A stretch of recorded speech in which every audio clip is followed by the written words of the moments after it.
We are live. Yeah, I think so. Alright, So it should good. still take some So time we for are the gonna notifications, but yeah, I think we're alive. we're gonna check the levels first, right? See if Yeah, everything is yeah, okay. yeah, yeah. Somebody that can grab it, and Oh, yeah. nice. I can just do the introductions in between anyway, right? Or anybody can say something. Sure. Just talk a little, guys. Just everybody talk a bit. Okay. This is going to be very exciting, and I'm very much looking forward to this. Very Same. nice. Very nice. Yeah. Stoic, laconic, man Games of a of few the words. year 2021. Did it just pop up on Twitch? Our favorite games that we played in 2021. Yeah, correct. Actually, it's- there's it's- barely any new No spoilers. It's not going to be like the released games of 2021. It's just No, what some of them everyone- were released in 2021. Yeah, Yeah. but a lot of it is just our own perception, our lists on what we like and Yeah, shit. So Exactly. Games played in 2020. Yeah. Yes. Oh, 2021. okay, maybe I shouldn't said games Yeah. of the year, but I implied games of the year for us. Like, Whatever. Our games of the year. So- Our Exactly, game exactly. recommendations Yeah. of the year. So, know. Lolo, how are the levels looking? If you've been listening. I think it's okay. It's a little bit confusing for me because I'm hearing 4 voices from Discord and 4 voices from the Twitch. Fair. Right. But I think can check all on my in phone real all, they quick as seem well. good, yeah. Yeah? Okay, then. Let me check real quick. It's just obviously when we all talk at the same time, it seems like the sound cuts. Yeah, of course. Okay, so that's normal. Okay. Hey, Pasai, how you do? Welcome. Hello, Pasay! Samikra. Jesus fucking Christ. Fonso, you checking the volumes? Is that what you're doing? Yeah, we're I think good? he is. Okay. Okay. So we're good then. We're good. Okay. All right. Hello, everybody. Welcome to another stream with me, your host, Jack Reinhardt. This is a very special stream. We got 3 guests going on today. Press per usual, we got Papu91, we got Dig on Keldrum, and we also got Tehell as a special guest. And we're basically going to be talking about games we played during 2021, our favorite games, not that they have been released in 2021, just most played, most enjoyed. And yeah, whoever wants to say hello, go first, do things, let's get this party started. Yeah, good. Hello, go first. Let's get this party started. Woo! No. Let's go. So, boys, like I said, whoever wants to go first. All right. Our favorite games. I'm going to start, Okay. if you guys don't mind, if that's okay. Yeah. Just to explain to these people, we have pretty much 3 categories of games that we're going to talk about. Our top 10s, obviously, which are, at least for me, ranked. Honorable mentions, which are games that we played that thought were good and enjoyed, but didn't quite make the top 10. And then in the third category, which is the get in the bin category, games that we played and went, blah, out. That was unfortunately a waste of money. We tried and we couldn't. In the trash bin. In Down the trash you go, my So, friends. I'm going to start with my top 10 until, the podium, Sounds so to good. say. Okay. Sounds good. So, timer. At number 10, sitting for me, is a really cool game that was released a couple years ago, but this is the Xbox release, and that's going to be Hades. I really, really enjoyed Hades. Wait. I had a couple of days. Yeah. One thing. When you sent me Yes. the list, you said that was going somewhere else, so I don't have a video for that. No, you are right. I messed up. No. You're right. Hades is an honorable Thanks, mentions. bro. Appreciate it My for number fucking 10. it up for me My already. number 10. Already Prepared fucked for up. professional. entertainment. My number 10. My number 10. Dear Yes. host, this is the only slip up that I'll do this minute. My number 10 is Resident Evil 3. Ah, that's what I thought. And yeah, I changed my mind last minute and I forgot that I changed my mind. You fucking idiot. My number 10 is Resident Evil 3. And although it was a short game, I did not buy it full price. So that's why for me it was really a really good purchase. I finished it twice, once for myself and once for the stream. And I had some really good moments in that game, both with you guys as well, playing. And yeah, I thought it's a really fun experience for anybody who wants like a It was a short fun zombie stream. stuff Yeah, it was really campaign. Had you played the original before as well? Or was Am I this the lagging? first? No, you're fine. I don't think so. Oh. You're fine. Mhm. You're fine, Fonso. You're fine. You're good. Boys? Yeah. we Oh still hear my you. Can you hear god. us? Yes. Can you hear us? Yes, bro. Oh no. Ah, Can you Am I hear? back? Something. It's You something. you else. were Yes, never we can gone. hear you. You were never can gone. hear He I'm seems back. confused. I'm back. Yes, you You were never gone, Yes. bro. You never You got. I was never You're gone. back You guys were nonetheless. gone. You were never gone. You guys Okay. were gone. All right. Okay, let's keep going. Okay. At Mhm. number 9, at a very comfortable number 9, this was a recommendation from our friend here, Jack Reinhardt, Mm-hmm. and it was a shock to me. I've always been a fan of arcade football games, or soccer, like Right. they say in the US. And we have Captain Tsubasa, which was Oh, arcade really? football crack. Like instantly, I played it, and 5 minutes in, I'm in love. I love this game. It was hard, but then you get good at it, and when you get really good at it, it Oh, becomes shit. easy almost. Jesus. I didn't And see any gameplay. it is of it. so much Actually. fun. I Okay. put in 20 hours in 5 days. Yeah, you I pretty played much it intensively, and then I never touched it again. Yeah, same thing for me. I played it for like 20 hours straight, and I never picked it up again. I just did the campaign Yeah. twice, and it's amazing. It's an Yeah, amazing game. Exactly. Okay. Just Interesting. yeah, on a bender. It's so good. It's so good. But then That's again, nice. didn't touch it after that. At number 8, this was a good one for me. Coming back to PC gaming, Mhm. because I haven't played competitive games in a while in that sense, and that is Valorant. I'm not a big fan of anymore. I mean, I used to play a lot of CS:GO. I'm not a big fan of hero shooters and things like that. But when I played, Valorant, it was really like something else. I love the. I don't play CS:GO anymore, but I love the mixed match of Overwatch and CS:GO together, and it just worked for me. It's the only hero shooter that I really found that works really well. Yeah. Mhm. Fair enough. Like At each number character. 7. Yeah. Yeah. Oh, sorry. Go ahead. No. Yeah, each character is like I haven't tried all the characters yet, but they're still, pretty good, and I really enjoyed the game. Also, because I get to play with my students, so that was a lot of fun as well. Okay.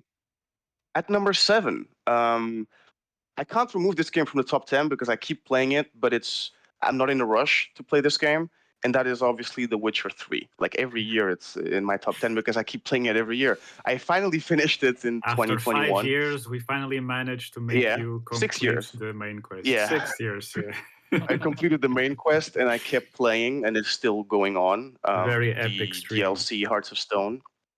Yeah, and Mhm. I'm really enjoying it still. It's a narrative. I can't get it out. The only reason why I know it's objectively a much better game than some of the games that I have above in the ranking, but the other games were just good, to me, in a way, or surprised me in a way that I wasn't expecting and were something new. But The Mhm. Witcher is still a very solid pick that I can go back to any time, but don't always feel like a need or a rush or gives me a wow moment. Mhm. Yeah, at number 6, a game that was competitive and yet chill, both alone or with friends, and that is Tetris Effect. Tetris man. Connected. My man. It was such a good surprise. I mean, any person who grew up in the 80s or the 90s or the noughties loves Tetris, I think. Yeah. And it's the video game, right? It's the most ported video game of all time. Yeah. Arguably the video game in a way. Sure. And I, loved after it. Pong, yes. It's really cool because when you compete with your friends, you have power-ups and stuff. You can play classic as well, but it's really a lot of fun to play with friends. But it's also super chill to play alone because the backgrounds and the effects can be super soothing and calming. And when you play, the controls, like the music, reacts to your controls. Mm. and I just find that really I cool and remember that. satisfying while you're playing. So yeah, it was a really good surprise. Good man. At number 5, this is a game that might surprise some people that I put at number 5, because some people find it to be one of the most disappointing games this year, but it wasn't for me, and that's Biomutant.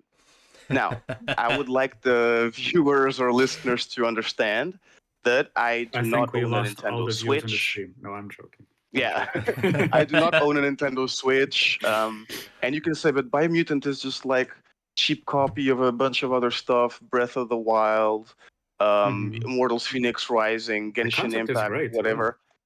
It like I didn't mind. For me, it was exactly what I needed at the time. Meaning it was cute, it's full of colors. The story is it's chill, it's all right, nothing special, but it kept me going, and it was a fun game to play, and I really like the pacing of Biomutant and the things that you can do. It didn't feel like a repetitive open world to me, except for some combat things, and the exploring was surprisingly good and fun to do, to be honest. Finished the main quest, had a good time with it. Yeah. Fair play. So I do So the recommend story it if is you the get it weaker real area cheap. then. Yeah, the story and the fact that some of the areas that you play, you have to go, like other parts of the map have similar stuff. For example, there's a warehouse with a big monster outside. You got to beat the big monster and then get the loot inside, and it's that reused assets cycle. like that. Yeah, very much that so. happens in open world. But still, the exploration and everything, I thought it to be pretty cool. Mhm. At number 4, this was not a surprise to me, but I was surprised about how much I thought when I was playing one more run, just one more run, just one more run. And that is Neon Abyss. Neon Abyss was a lot of fun. I didn't pick it up when Jack showed it to me in 2020. But then I just thought, why not? I like these dungeon crawler roguelikes, and I thought it was pretty cool, and I just wanted one more run, and the more runs you do, the better you get. And I was actually surprised by how much I enjoyed this game. I thought it was, pretty neat, and yeah, sitting very comfortably at my number 4. Before I get to the top 3, sorry, the podium, I'll just say honorable mentions, games that I thought were really cool, didn't make it quite to the top 10, but I think are really worth playing and fun. Phasmophobia was a really good surprise to play with friends. I wasn't sold on it initially, but then when we actually played it, I thought it was a really cool co-op game. Back 4 Blood, you can say all the stuff that it's disappointing, card system. I mean, some people sit on either side. But for me, I just remember that the first moments that I was playing, I thought it to be so much fun. Like a lot of fun the first couple of hours. Maybe later it doesn't get as good, but I don't know yet because I haven't played that much. So I'm not even going to put it in the top 10, but I did enjoy the first few moments. Yeah. After that, we have Sonic Mania, which I thought is a really good, Sonic game. Go play it. True to the original spirit of Sonic. I still got to check it out. Borderlands 3. Yeah. Borderlands 3 was a fun game to play to chill. Super good, shooter in my opinion. The story for me, I don't care much for it. But even when I do the missions, they're satisfying to do, and it's cool. Then after that, we have Beyond Good and Evil, a game that did not surprise me because I knew what to expect. Didn't finish it yet, so I don't want to rank it just yet. But had a lot of fun playing with our good buddy Lolo. Yeah, we're going to go back to that series, of course. Awesome. And that's why I put it here, because it still was a fun game for me. We have The Messenger, which was in my top 10 last year, but because it's not new, I'll put it in my honorable mentions. And I think I didn't play it enough this year to actually, I didn't put the hours in. No, you did not. We'll go back to it, surely. Yeah. Tekken 7, really cool combat, just super solid fighting game all around. Both the story and arcade, just fun. Although the last boss can get effed with spikes and all sorts of gore stuff because it wasn't easy. And also Wolfenstein, The Old Blood, cool shooter. Go check it out. Short, straight to the point, plays really well. Yeah, I did a stream with it, and it was good. Is that the new one or? No. It's the really short one that's like 7 hours long that they did. It's basically a prequel to the 2014 Okay. Remake, yeah. They released it, I think, between that one and New Colossus, if I'm not wrong. Okay. Sorry if I keep scratching my nose. I just itchy. Pulling. Next category, get in the fucking bin. And that is games that I tried and I just like, ugh, no, out, you know? And I tried, okay? Apex Legends Xbox Edition. I'm playing for 5-10 minutes and just sitting in lobbies for ages, and this went along. Oh, but you have to wait for the update. No, I tried it a month, then waited a couple of months, and then a couple of months. Same shit happens again. Fuck off, get in the bin. I'm never touching Apex Legends for Xbox anymore. After that, we have a great disappointment this year. That is not surprisingly disappointment. One of the most vanilla games, Outriders. Get fucked. It was. I was trying to do a review for it and just tried to get to 5 hours of gameplay. I tossed it aside and played Gears of War 4 instead, which was much better than Outriders. Rain on Your Damn. Parade. It's a stupid game. Don't play it. Oh I my mean, God, if you it's want so bad. a little It's game for so your kids to fucking have around. Exactly. Rain on Your Parade. I played 5 minutes and I was done. I was just, this is stupid. And we Yeah. played Hades instead. True. And then Metal Gear Solid Rising. You know, I bought that game on sale. It was a game that I thought I missed back in the day. I was just thinking, oh, I really wanna play a game that I thought I missed out on a few years ago, and I was super disappointed because the game doesn't let you play it. The controls are not intuitive at all. It's special. It's got original control. No, it's just bad. It's difficult. The game doesn't tell you shit from the get-go. I had to go online and see what you could play because there's no tutorial. No, they don't tell you anything. It was just I tried to play it. It didn't let me play it. So get in the Really? bin. And Huh. that one was painful. You know, it was like you ordered a really nice takeout and you thought it You was going to be finished great, but it's Metal awful. Gear Rising, right? No, I Tehell? didn't. No, No, not I Tehell, played you, like an not you, hour and Papu. I couldn't play anymore. Me, I did. Oh, I not did me. finish it. Oh, okay. Thank God. Yeah. Yeah, Ah, I quite enjoyed you it manage? actually. Yeah, because Recently or at the time? at the time, Years ago, yeah. yeah, years ago. So Is maybe the slashing mechanic I found like at the time was super fun like at the Mhm. time, and the boss battles were even on like the normal difficulty like they were challenging enough that sometimes a bit frustrating, especially the last ones, but in the end it felt satisfying to defeat. Yeah. Yeah, but you're a video game prodigy, so it doesn't count. I wouldn't say that. I wouldn't say that. Video game prodigy, love it. I'll say it. But did you play it on the PC or like on console? On console, the upres version, and it was Yeah, because I think I played like on the Xbox 360. Was it? I think Sure. so. yeah, that's exactly what it was. It's that version upres. And look, the game is not bad. It's just in an era of harmonized controls, it was difficult to keep playing it when it doesn't teach you how to play it. The slashing mechanic was pretty cool, but maneuverability for a guy who's supposed to be fast and everything, you can't even dodge. You know, like you have to do a special thing to the. How can a dude who's all about the slashing and the moving quick can't even dodge? Get out of here. You know, I mean, if Tommy Vercetti can't swim, I get it. You know, but if in GTA, but the dude who's supposed to be a ninja who Do can't people fucking still know dodge, who Tommy all right? Vercetti is? Yeah. No, Mhm. I can't. So yeah. My top three, let's go back to it. At a very Mhm. comfortable number 3 is a game that I rediscovered because I play it on emulator when I'm traveling. Cough, And cough. it's just the gold standard for the genre. It's Super Metroid. Yeah, I know I'm talking about a boy. 30-year-old game, Yeah. but it's That so high, huh? good. Dude, it's so good. It's so Sure. good. Like, and I played. It's a game. I like playing these types of games. It's a game. Go play it again. Go play it again. It's so good. It's so good that I've I don't played it mind once, it restarting it wasn't- over and over. Oh, how Mhm. dare you! Yes, It's- I know. Yeah, it's so good. I can't, you know, if for anybody who wants to pick it up today, yeah, maybe it's not for you, but it is the grandpa. But for me, it's the gold standard of the genre. The music, the atmosphere, Yeah. the gameplay is very fair. Like it's absolutely fair. These SNES This games goes have it, perfectly in one down of the to a science. topics. I think you should definitely do a video on a later date, like Yeah. how genre-defining games might not have the same impact today as they had back then, right? But they are still Mhm. important in terms of video game history. Like how they are holding up today in today's standards. I mean, I understand that it's age. We had this conversation a while ago, but Yeah, for me, it's exactly. still amazing. Yeah, no, it Still still plays so good. good. Yeah.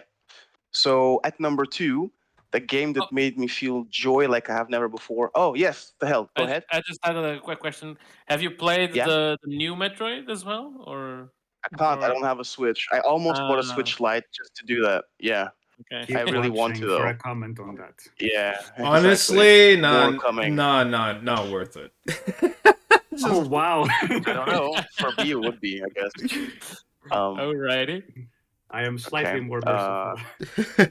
Yeah. For my number 2, a game that brought me a lot of joy this year was an amazing surprise and going back to the basics of what is just fun gaming, a type of gaming that we only see in indie gaming nowadays. Mhm. And that's Katamari, because it was just so much fun. I love playing that game. Hell Yeah, the yeah! soundtrack is Yeah.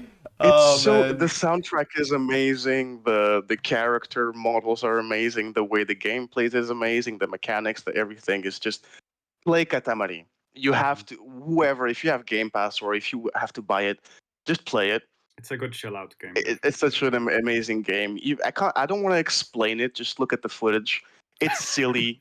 It's awesome. It's amazing. It's a must. So good. It's amazing. I so forgot good. how insanely good that game is. It's not new. It's quite an old game, No, but it's yeah. so freaking good. The first one came Sitting. for the PS2, I think. Yeah. The first one came for the PS2 back in Yeah, ages mid ago. 2000s or Ages early 2000s. ago. Yeah. It's still awesome.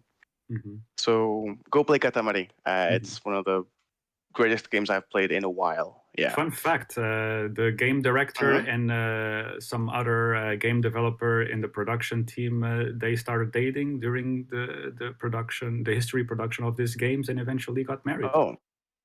Oh, Yes. Congratulations on them. that's sweet. Katamari 3. Katamari, bringing people together. I love Exactly. it. Love it. All right. So, Sitting at a number 1 is not a surprise, but I'm a fan, so I'm just gonna say it. Halo Infinite is my favorite game that I played this year. Oh wow! Because it scratched so many itches. And I was considering it, not putting it at Game of the Year, but then I went back to the multiplayer, and they actually fixed the multiplayer before the end of the year with more modes and more. The progression system can still suck a dick, but I still think that it's still a really good game gameplay wise. It's the only thing is the progression system and some of the playlists and all that, and the microtransactions are awful. But to play the gameplay, video game that you play a video game. The playing is so much fun. It's so much fun, and the Ubisoft formula, open world. I still thought it worked great for me. I did the campaign on Heroic. The campaign story, it's not amazing. The story is meh, and you always go through some tunnels and very Halo style underground facilities that all look almost the same, but have a great level of detail. And the bosses are pretty cool too. So all that for me was it scratched so many itches, and I highly recommend that game because it cost me almost nothing. You can literally just pay €1 or £1 or $1 and go play that on Game Pass if you have a PC or an Xbox. Exactly. I think So that. would you go for it? No, I was just gonna say I think that the biggest con when it comes to this game, at least for now, is that it wasn't released instantly with co-op. That's the one thing that I feel. Yeah. I did feel as well when I finished the campaign. I was like, this could have been amazing as a co-op. Like, the exploration and like the traversal of the map and doing the objectives on the map, like the side objectives, would have been much more fun. I think. I feel if you had like with someone else. Yeah. Absolutely. Doesn't take away from like the gameplay experience, but just the feeling experience, I guess you could say. It's not finished, is it? It's not quite finished. Yeah, seems to be like we have to expect nowadays to be the regular case, the common case that the AAA flagship games are going to be released unfinished.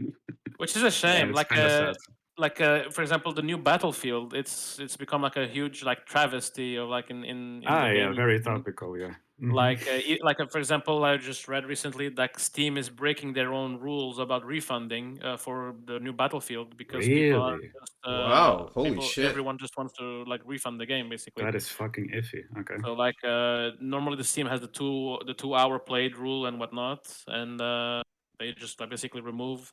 Usually they do that when a game is like such a bad shape that everyone wants to refund. Like for example, like with the Cyberpunk situation. Yeah, I was about to mention the Sony, Cyberpunk yeah. situation. Yeah, I was about to mention that.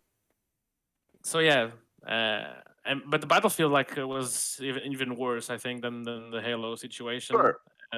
But Halo is an unfinished game that works. Yeah, Right. it's an that's the unfinished game. I the feel big like, but difference for me. like the main campaign feel, it's Mhm. finished in a sense, right? Without Like the the co-op, Let's but get it does some feel DLC. finished. Okay. Yeah, the solo campaign thing is finished, so you technically can't play the whole game. And like I had no like technical issues as well playing the campaign and whatnot. Nothing on my end. Yeah. I think and the multiplayer, I feel like It's coming took into me its back. own now. Yeah, and it took me back to like the old days of multiplayer Halo. I think that the Halo 5 and the newer Good Halo. memories, yes, you would say. Yes, yeah, For me, it took exactly. me back to Halo 3 and Halo 2. The Yeah. feel, of fun. But Exactly. Like I remember, like in the old days when we would play like Halo at my house, or I would go to like our neighbor's house as well, parties. and we would play, and Yeah. it was just a lot of fun. Yeah. It was a Yeah. lot of fun for you because you would go 1 against 3 people and And you beat would everybody. win 25. I remember. At your place, we would It was play insane. 3-on-1, and we would still Egregious. lose against Burn. Yeah. So yeah, all that Burn. That's true. Yeah. Well, But So, yeah. sorry if I lingered and right. took too long. Oh, But it's fine. No, you're way within. Just one last You're way within question time. for Papu. Would you categorize Halo as the flagship title for the new Xbox, or has it not reached that ranking yet? Just yet? I think it just did. It just did because they fixed the multiplayer. Okay. I mean, they added a lot of new game modes, and for a game that you play for the fun of playing, not for the progression. I mean, the progression does what? You unlock cosmetics, you unlock things to use. This doesn't, it doesn't change actually your skill or those things. It doesn't make an uneven playing ground like Destiny did, which really bothered me. Sure. Yeah. When like some people were, if you don't have the expansion, you're capped at level 35. If you do have the expansion, you can go to level 40 and you have more powers than the people who, so let's not go there. Halo in that sense is being very fair, especially because it's cheap and the multiplayer is free to play. Yeah, I don't like that. I would have paid $60 for a more, a better all around super polished experience, but this is fine because it's still fun to play. It's fun to play. That's why it's my number one. And I played it for 25 hours. I could have played more. Maybe actually 40 hours total if I count the multiplayer and the campaign. Okay. And it's really good. I put a lot of those. I played nothing else for like 2-3 weeks. And yeah, super duper fun. I think it's the flagship title, especially coming into this year. S-class license recommendation. I have recency bias. Yeah, recency bias though, but still felt like a lot of fun. Yeah. And I can't wait when they eventually like release like the Forge game mode, like what the community will be able to like create on like and like to recreate those game modes like of the old days of Halo, like the zombies or like the whatnot and everything like that. Oh, it's coming. It's coming. Halo 5 was full of that stuff by the end. Like after 3 years, Halo 5, those were the most popular modes besides the ranked competitive modes. So I think Halo Infinite is going to get a very similar treatment and has a much bigger base to develop going forward, I think. So it's going to be good for Microsoft in that sense, and maybe good for Halo fans too. So far, I'm satisfied. Yeah, itch scratched. Cool. And just like one last comment, I guess is just it's gonna be because it's sort of like developing as a live service game in a sense with the expansions, Yeah. I think, and whatnot.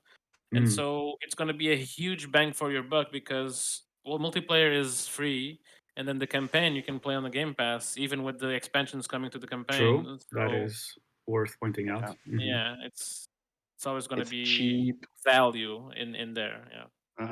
Yeah. Like, All right. I'll Who's move next? on to. I think you could go next. I can go next. You All can go right. next. So Let's I'll have Jack start. queue up the stuff. Okay. I'm already queued. I'm good. Already Oh, queued. okay. I'm already queued. We're good. On Good man. number 10 would be Skyrim, which I did a.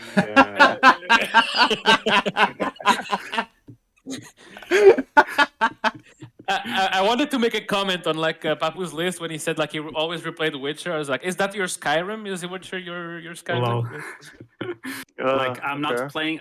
This list is the enjoyment I've had from these games for the year 2021, and not really like from a quote unquote critique point of view or whatever. Of course. But Right. since it was a Yeah, game that I it's games did we enjoyed. another gameplay, extensive gameplay series on Twitch, I thought it was worth mentioning because I played it You 10 had years like after release. you had like 40 something episodes of it, right, on Twitch, or even more.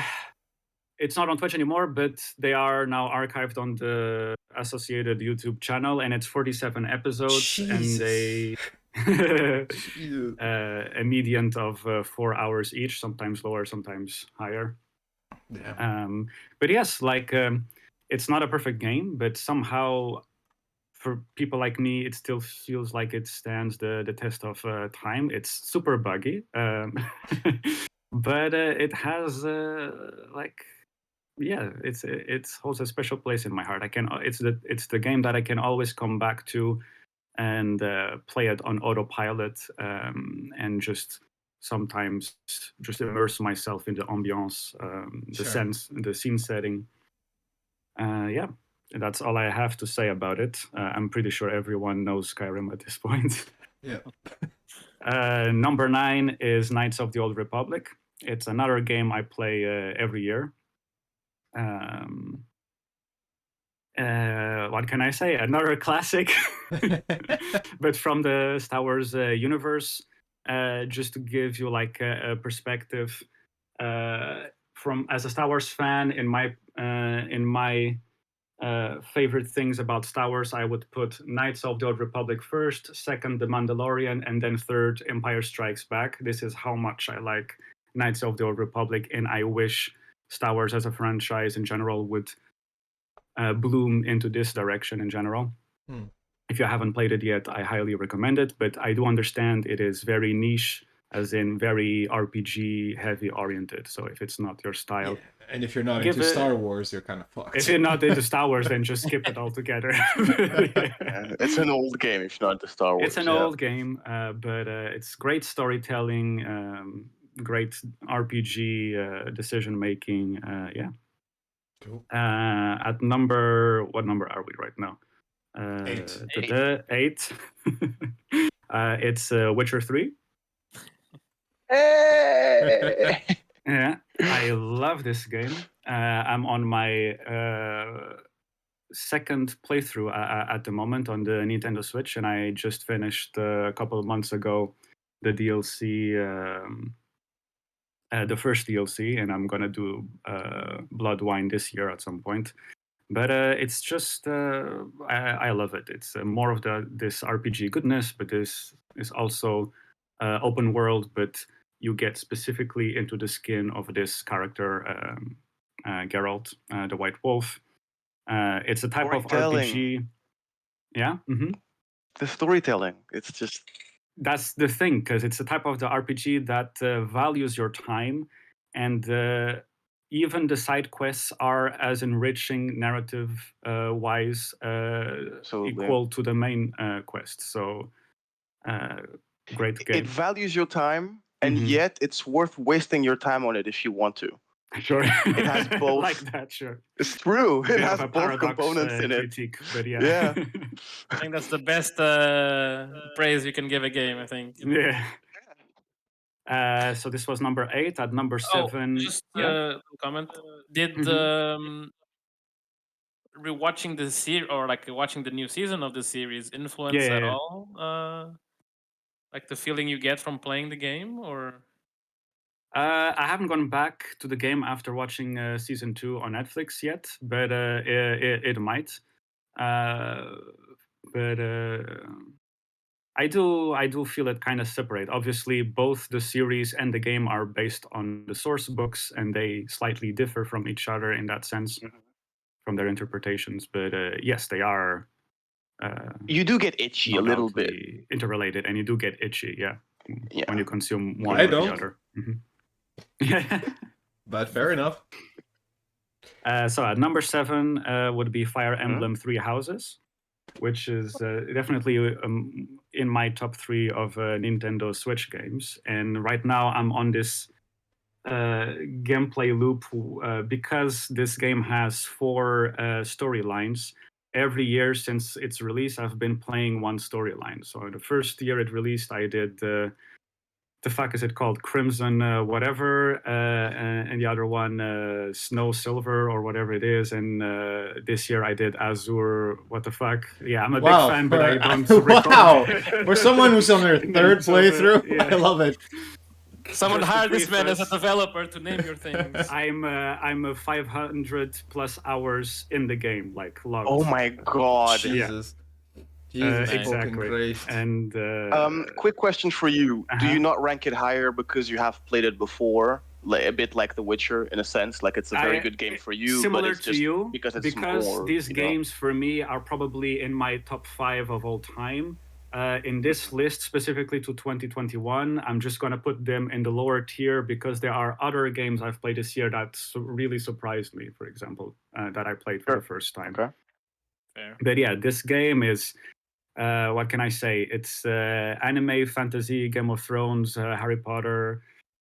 You're a teacher at school. If you ever had the fantasy to be referred to as a sensei, this is the game for you. And you go on a field trip with your students into the battlefield, and sometimes they die. Permadeath is a thing of the game. So yeah, thumbs up. Fantastic. Okay. Fantastic. All right. At what number are we now? Number 6 6. would be Divinity 2, which I played for the very first Oh. time this year. And I have no Okay. idea how this game plays solo-wise because I've only played co-op with my brother It's hard. here. It's hard solo-wise. I imagine. It's But I enjoyed this game so much Excuse me. because it's a whole fleshed out campaign that you can play co-op Yeah, with. that's true. And being able to play with friends or family, like it really adds a lot of value to it. Like especially if you're playing with someone that already played the game beforehand and can give you like Yeah. hints and clues. Oh, actually, we have to do this quest here, or this little corner here has these secrets and whatnot. The extent of the dynamics, how the mechanics allow you to interact with the things in the game world, is really smart. Like the basic ones, when you put oil all over the place and you use fire, it's gonna engulf everything. Right. It's D&D, man. It's literally D&D to some degree. For me it was that because I started playing D&D only this year, and then right after a couple of months I found D&D for the first time. I tried out this game and was like, oh man, this is awesome. But yeah, This is a game that's now 8 years old, right? 9 years old, maybe? Mm. I'm not No, entirely it's sure. Oh, hello DM. 2013? Exoslayer on the chat here. Yeah, I see you, Fabs. Welcome to the chat. Welcome to our top Nice, games nice, of nice. 2021. Yeah, you just jumped in while Divinity is being discussed. Is it 2013 or something? It I came know it's a out in Belgian studio. 2017. 2017. It's 4 years old. It's not that old. Really. Divinity 2? Yeah. Yeah, the original Okay. Sin, because you have the other franchise, don't forget. The Divinity 2 from the other, as in, like, you have Divinity Original Sin 2, But you also have Divinity 2 that came out for like the 360, Okay. which is a Yeah, different exactly. game That's altogether. the one I remember. too. Oh, okay. Divinity Original Sin 2. Okay. Got it. Yeah. Not Divinity 2. Okay. No. Okay. So I guess I'll just move to number 5. Is that Sure. correct? Mm-hmm. Sure. Yeah. That would be Metroid Dread. Yeah. And Or my Metroid. big criticism right out of the gate is, although I really enjoyed my time with Metroid Dread, I still can't like get myself accustomed to pay $50 for a side scroller. Like the game is really good. Ow! It was very enjoyable. You can finish the game in less than 10 hours, but I explored every nook and cranny, and I logged a total of 15 hours.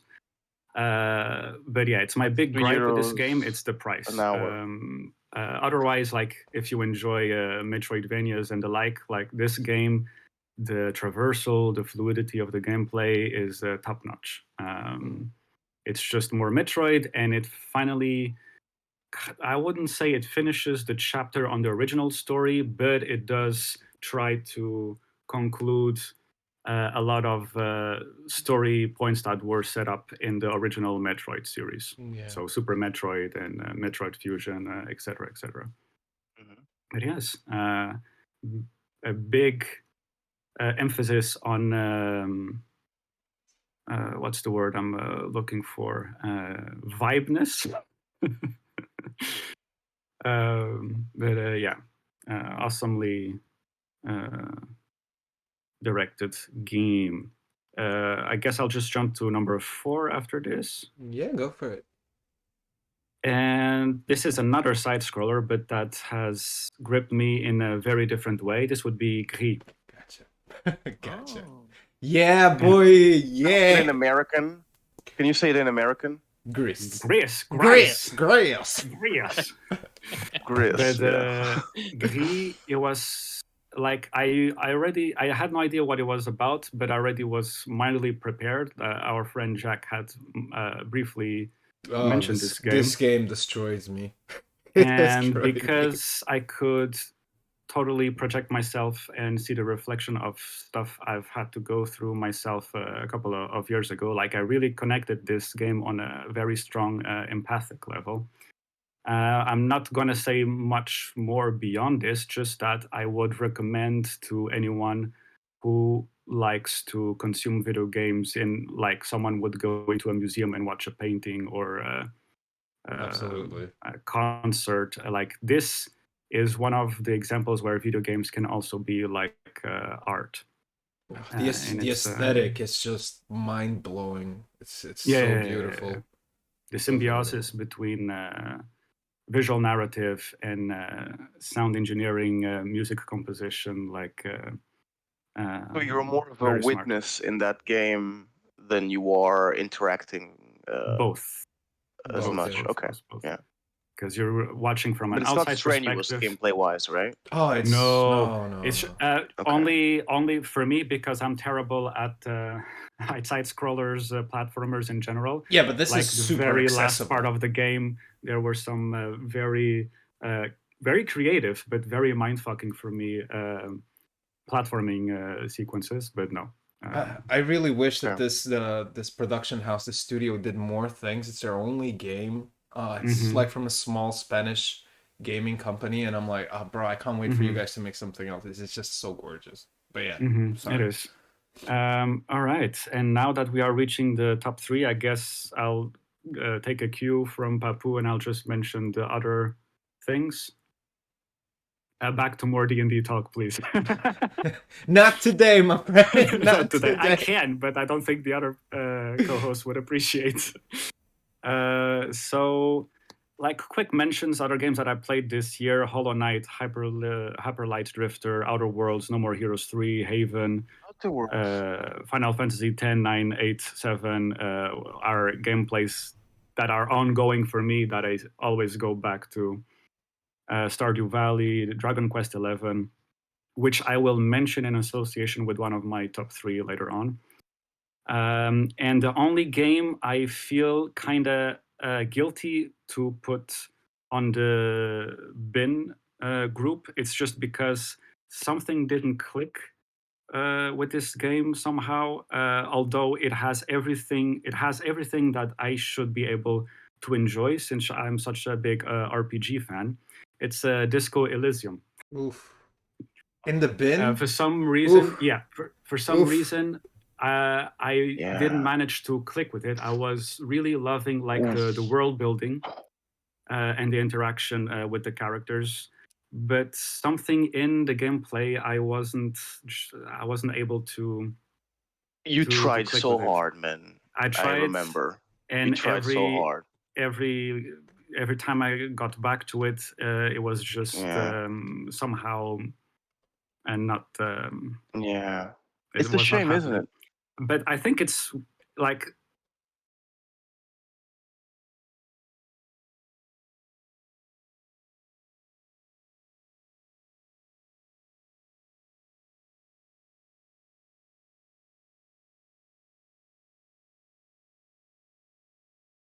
Disco Elysium, it's kind of similar. It's right now, it's not the game for me, but in a couple of years, if I go back to it, I'll manage to digest better somehow. That's fair. Yeah. But yeah, all right. So from that, I guess I'll just move to the top 3. And on number 3, I have Monster Hunter Rise. Nice. Yes. Above the other stuff. Yes. Okay. Mm-hmm. Lol. Explain yourself. Player is very betrayed. I'm sorry, Fab. Sorry, I just gotta do this, Fab. Sorry, but at the time I couldn't. And now if you want me to join yours, I can, but I'm only level 2 Bard. I can't do much more than that. I bet you guys are already like all level 10 or level 15 at this point. So, apologies. We're doing a mini campaign and yeah. Yeah. Anyway, sorry, keep going. Monster Hunter Rise. Go for it. Back to the subject. Monster Hunter Rise. Last time I played Monster Hunter was on the PSP. It was a while ago, and I really needed something to change in the formula to go back to it. And this was it. Also because my main console is a Nintendo Switch at the moment, and I love it. As you can see with the gameplay right now, with the good boy doggo, the traversal is so different. Yes. Crazy how the little things add so much to the gameplay. Like you have this wire bug mechanic that also adds to the traversal, but the combat as well. Yeah. It's just more Monster Hunter, if you know what I mean. Like it's still the same game at its core, but it fleshed out with some more gameplay value. Like it's much more fluid and dynamic compared to other entries of the game. It's still super dense in the sense that when you first enter the game, it's like taking a very cold shower. Like, oh shit, there's so much stuff going on. But it's awesome to play with friends. Like I played extensively with Jack here, and for days, 24/7, we were on this game. Just this is what Monster Hunter cocaine binge that lasted like. I was gonna say the same way Papu was like, horrible. yeah, Captain Tsubasa was like cocaine for like 20 hours. This was like I bought the game and within 3 days I had played more than Lawrence did in like a month. You guys barely slept. Holy shit, yeah. It was just so enjoyable, and it's just the grind of it is just so much fun. But it's what Exoslayer is saying right here. I totally agree. Playing this alone, like I guess it can be enjoyable, but its strength is really it's like, definitely it so much to it. oriented. Otherwise, alone, I played it alone on my own for a while, but then I was just like, bro, like, no doubt. We're good. We're good. All right.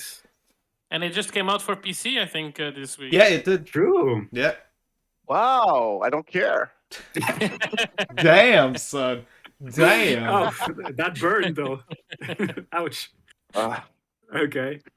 I'll move on to my second one on the list, which is Sky Children of the Light. Nice. Now, this is a bit of a special one. If you're familiar with Journey, it's made by the same game developer. But this has a bigger emphasis on multiplayer interaction.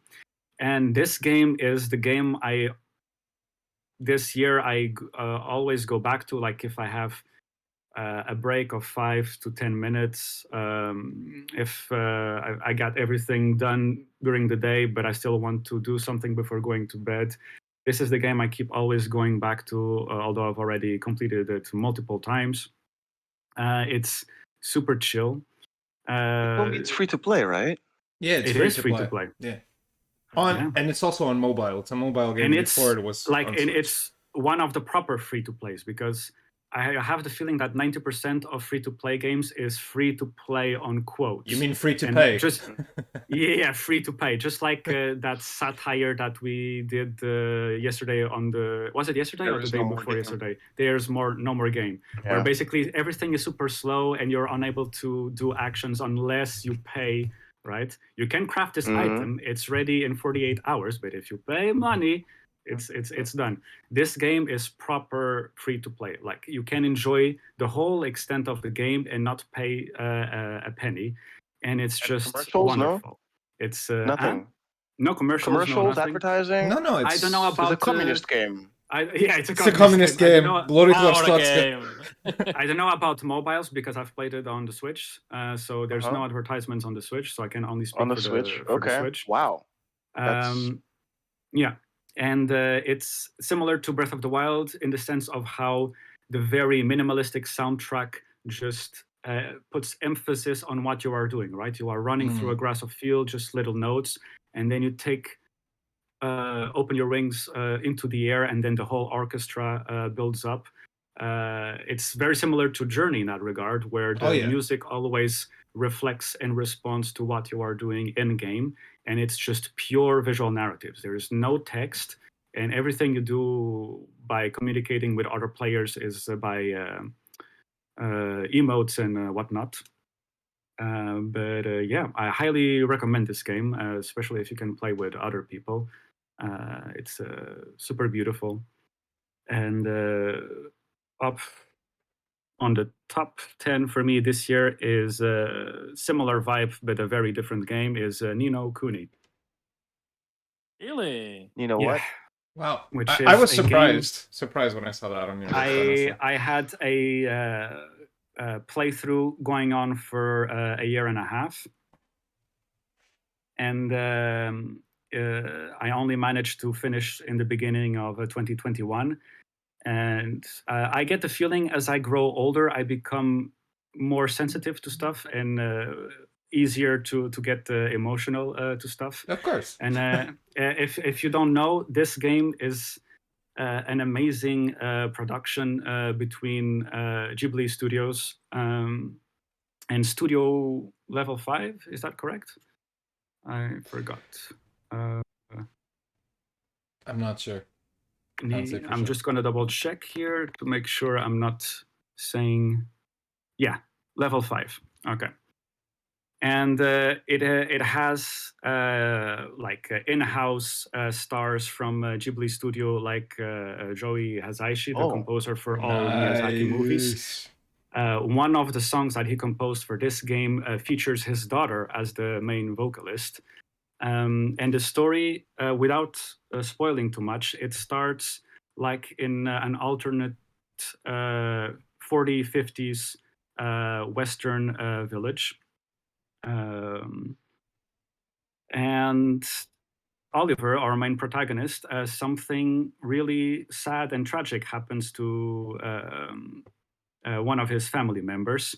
And then the story propulses you like in a very Alice in Wonderland type of thing, where he is propulsed into a totally different fantasy world. This creature comes in. Oh yeah, you're the pure-hearted.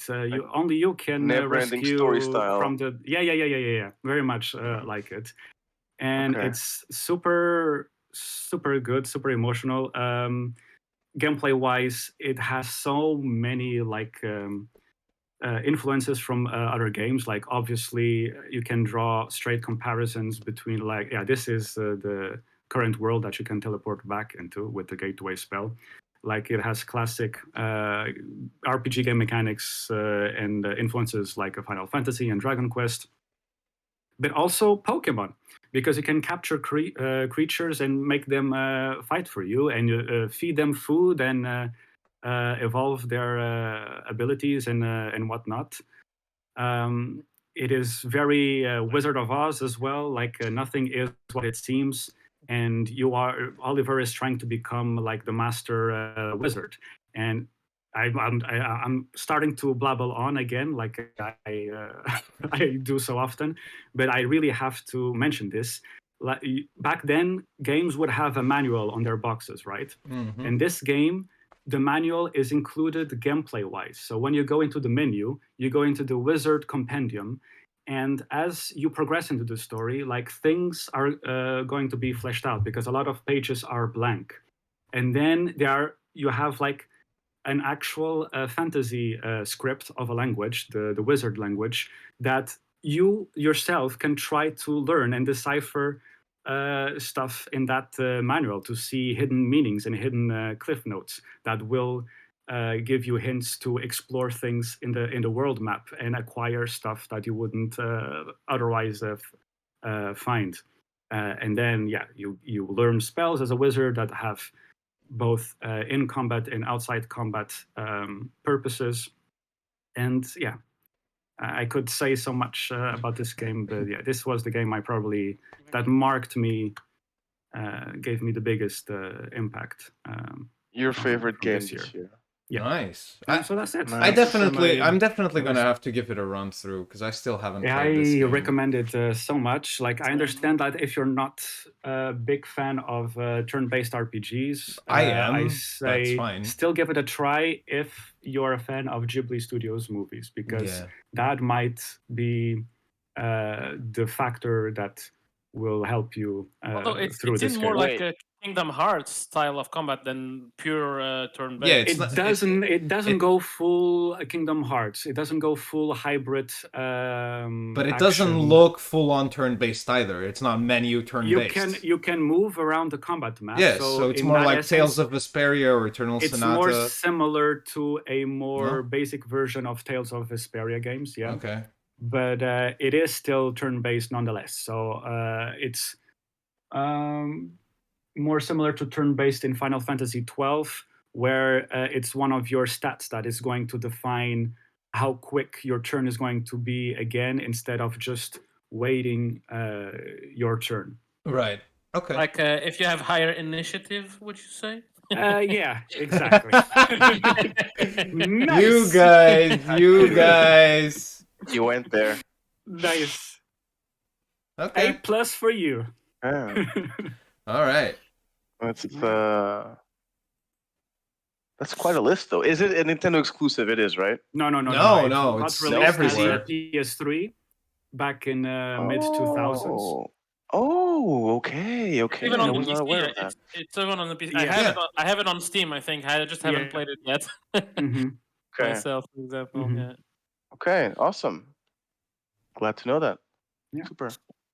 All right. I guess. Shall we go with the little brother? Yeah. Yes. I guess it'll be my Tehell. turn then. Nice. So I'm mostly a PC player. I mean, mostly. It's like 99%. I do have That's like good. a PS at home, but Representing the other market audience. Yeah, after playing like the exclusives, I just don't play it.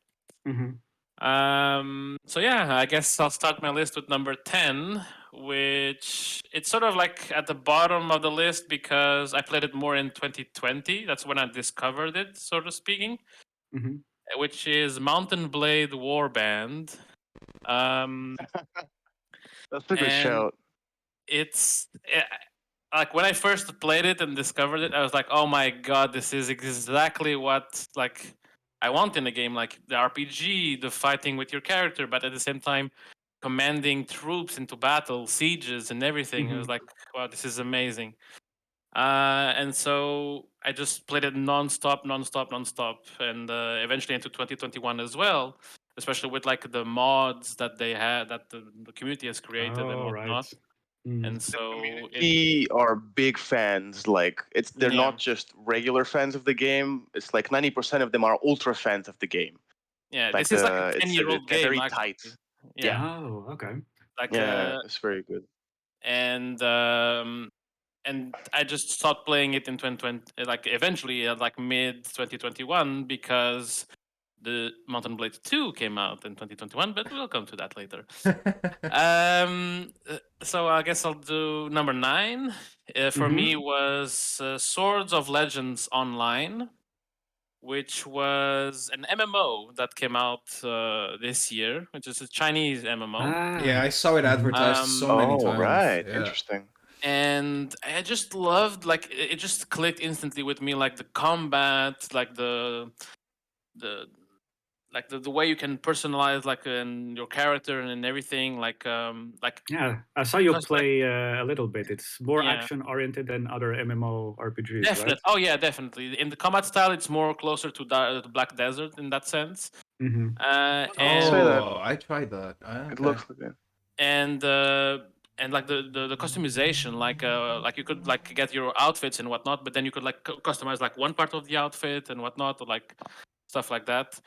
And like the mounts and like the different classes, it just like clicked like for me, I think. And like it felt like one of the first like Chinese MMOs that really landed well in the West, I felt like, because of like sometimes the translations are not good, or like the Sure. monetization of the games are not good, or like the direction of the game in general does not click with the Western audience. But I felt like and like the updates came out like nonstop, like every 2 weeks or something we had a new dungeon, like every month we had a new raid. So So it's very well supported game. yeah, exactly. And I think like That's good. this month is coming like the 2.0 update or something, so it Mm-hmm. just feels like it's like a big success, I feel like, in terms of MMOs in the West, like from that come from the East, Mm-hmm. I guess. All right. Nice. Continuing with an MMO, in number 8, we have Old School RuneScape. It is a game that is like In the very, Smithsonian, in the archaeology department at your Uh-huh. local natural history museum. basically. Uh, It's a game very dear to my heart because it's like basically the first MMO I played, the first like multiplayer online game that I played really, and like I delved like really into it, and like with my friends at school as well, would come back home and then like play together. Oh, I'm gonna level this skill. You wanna come with me? Da, da, da. And like I started learning English thanks to the game. I feel and Nice. so, and then when they came out with the old school version, like later on in 2013, I think, I just went back into it and I just keep playing it sometimes every year. And this year I made like or in 2021, I made like a big stride to like continue the game, like do more of the quests and level up my character. Like my character right now is higher level and more quests done and everything than I've ever been before. So I feel very satisfied with the game right now, and the constant updates of the game as well. Like even though it's old Still school getting RuneScape, updates. Okay. they still get new updates, which to preserve the feel of the old school game. Every update that brings something new has to be approved by the community, in the sense that they do like polls, and if Ah, if the poll does not get above 75% of approval, it does not get added to the game, basically. interesting. wow, Nice. That's a very interesting that's very process. trusting. Yeah. Because they feel like with the new version of RuneScape, which is RuneScape 3, they sort of lost the trust of the community. So that's why they implemented this when they created the old school RuneScape. That seems to happen a lot in like online games. They like if that game has been running for very long, sometimes the fan community wants to go back to the original setting, right? Yes, because they feel that the game changed too much, that it's like unrecognizable in a sense. Okay. Continuing on though, at number 7, I have Halo Infinite. Just because I'm a very big Halo fan. It's like it was my game when on my Xbox, like, and we talked a little bit about it Yeah, before. I felt No it. doubt. Yeah, No doubt. Yeah. at the Like, time, I felt it was your thing. Like I would like try to rope all of my friends into it, and eventually, when in our school, eventually at a certain point, we had access to like an Xbox in during like the break times, and so sometimes like majority of players of Oh the yeah, people did you there, know they had consoles in school after we were gone? yeah, that's Fuck off. Well, Yeah. we had Yeah. guitars. That was fine. We had the We guitars. had the It was- guitars. Yeah. It's fine. yeah, it was Uh, good. like most of the time people would play like FIFA on it, but sometimes I would bring Halo in just like sometimes, but you know. Mhm. And as we talked about before, and when Papu mentioned it, like I feel like the game is like a real like comeback to like the strong points of the Yeah. series, and it just feels like Halo again in that sense, and that's why I The felt like gameplay is so tight, isn't it? yeah, exactly. The gameplay, like the narrative and like the multiplayer, like progression system and stuff like that, monetization can be problems, but like the gameplay is there. Like the gameplay and the innovations on the gameplay, I feel like they nailed it. Like that absolutely was very well done. And then the other things, it's something that I feel like Papu said, they can eventually fix, like the progression system, the missions, the multiplayer, and whatnot. Eventually, they can. It's sad that it's not at the get go, but like fixing gameplay and how the gameplay feels, I feel it's much harder to fix than the other things. So Yeah, yeah, it's true. The core is uh, there. yeah, exactly. If the core is good, then you can build around it. So yeah. Mhm. Uh, Going up to now number 6 is a very recent game for me. Played it. I started playing it like in December, but like it clicked, which is called Sands of Salzar. I have It no idea what this is. No, when I was looking up footage, I was like, "What? Excuse me? What the fuck?" Sands it's of Salzar. it's like an indie game, sort of that initially came out in early access in 2020. I've come to find out, and it's also from a Chinese developer, it seems, because like the translations sometimes were like not correct. Like you like some had sometimes it had Chinese characters on screen and whatnot. Mhm. But basically, as you can Looks see, wonderful. Yeah, it's it looks really basically nice. Mountain Blade. It's basically Mountain Blade, but in like top-down version Okay. with like a different world and everything. Like you still have like the faction systems, the romance, the companions, your class. In this game, you have classes. Like you can be like a spirit master, a shaman, a Oh. warrior, and stuff like that. And then and which is what's really cool is that you can have like the main quest of the game, but also every class has a different like a class quest in that sense. So every time you can replay the game with a different class and have like a different feel to it because every class has a different quest on its Huh. own in that sense. Nice. But yeah, it's a very recent game for me. But like as soon as I played it, I was like, oh wow, this I love it. And Is it? How much does it cost? Ooh, I don't remember that. Let me just quickly check. Let me see, because it's 20? 12.49. Nothing. That's really I good. mean, that's the beauty of That's a indie really good gaming. price for a. Yeah, And Mhm. that's a really and good price for something and like I this. and I even think I bought it during like the Steam sales, so it wasn't even lower for me. Nice. Okay. Cool. But yeah, they always keep bringing new updates as well and whatnot, new fixes and everything. And it's also it also supports mods, so the community also like builds mods for the game as well. So it just in tandem with the new updates and everything, it just feels very cool to like replay sometimes and like a new class maybe or something like that. So yeah, um, going up number 5, I have Fantasy General 2,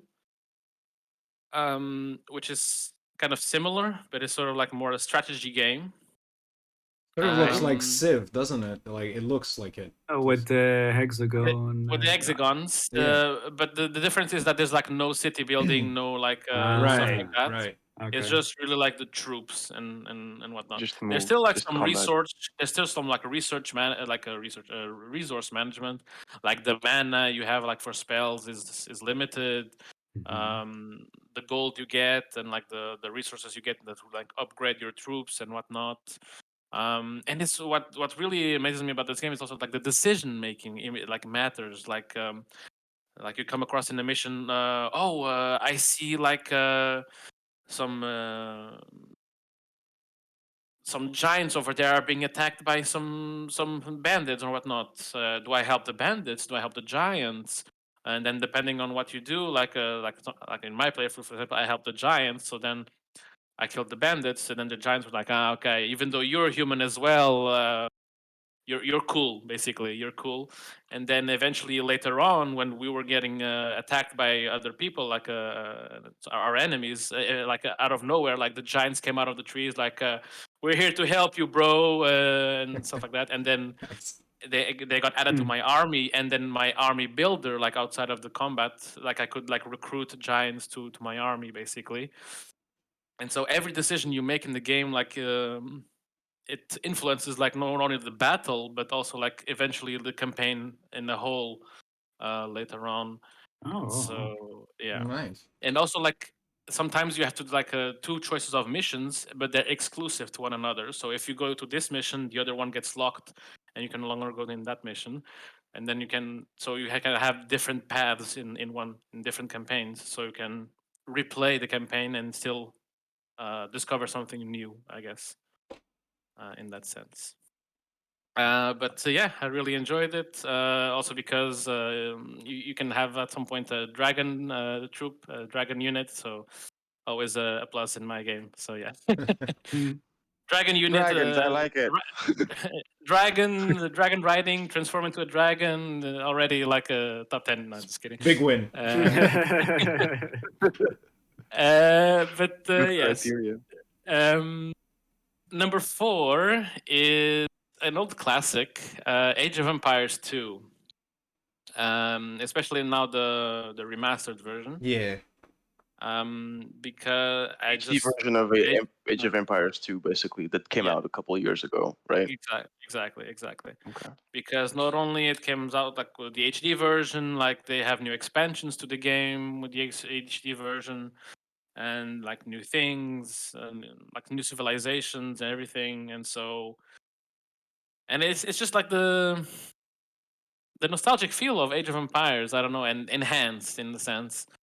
And like replaying the campaigns, it's Just always looking like at these units and buildings, just like going You're back. like, For my people who've played it God. before, I think if you're new to Age of Empires 2 and you play the HD version, you'd be like, this game is ugly and it's very basic. This is more for the people who played it a Yeah, of lot, I course. think, I guess. which I did. So I totally agree Exactly. with you. Yes. And and playing the new campaigns as well with the new expansions and everything, like it was pretty fun as well. And the multiplayer is still like very popular. Like you can find always like multiplayer games online. It's the Age of Empires 2 is the most played Age of Empires at the moment, even with Age of, Still? still, yeah. Mhm. And even though Age of Empires 4 now is out, Age of Empires 2 still is top Damn. dog in that sense. Yeah. But yeah, it's just like a good nostalgic trip in that sense. Like for example, for me, like when I was younger, like Age of Empires, like really like propelled me into like learning about history and like True. discovering things about history. Yeah. Which is one of the reasons why I think I took more history classes in school, was because of Age of Empires, like History 4 instead of History 2. So yeah. But yeah. So before again we move into the top 3, I guess I'll do my honorable mentions. I just had put some honorable mentions, but I have more games that I played, I guess. But in my honorable mentions, I put Among Us. Nice. Even though like Nice. it was a game that I played with like friends, and like it was just like tons of fun for like It is. friend group. And like not only like the game itself, but sometimes we would play like a different version of the game that people like came up like at different game modes before they introduced themselves, like different game modes. and like as I said, like also like now it has different game modes, and so they still keep expanding the game, new maps, new game modes, new things like that. So yeah, it's still a lot of fun. Also, Call of Duty 2 and Modern Warfare. Played them and finished them. Just the campaign. Always nice to replay Call of Duty as well. Call of Had Duty good and campaigns. Halo. Yeah, Call of Duty and Halo were like my shooter games, I guess, back in the day. So it just always feels nice to replay those. Also, Just Cause 3 was a game that I played that I found really interesting with the grappling hook and whatnot and everything else. Right.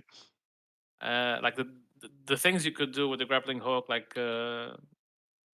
grapple a car to a bomb and then driving stuff, everything and whatnot.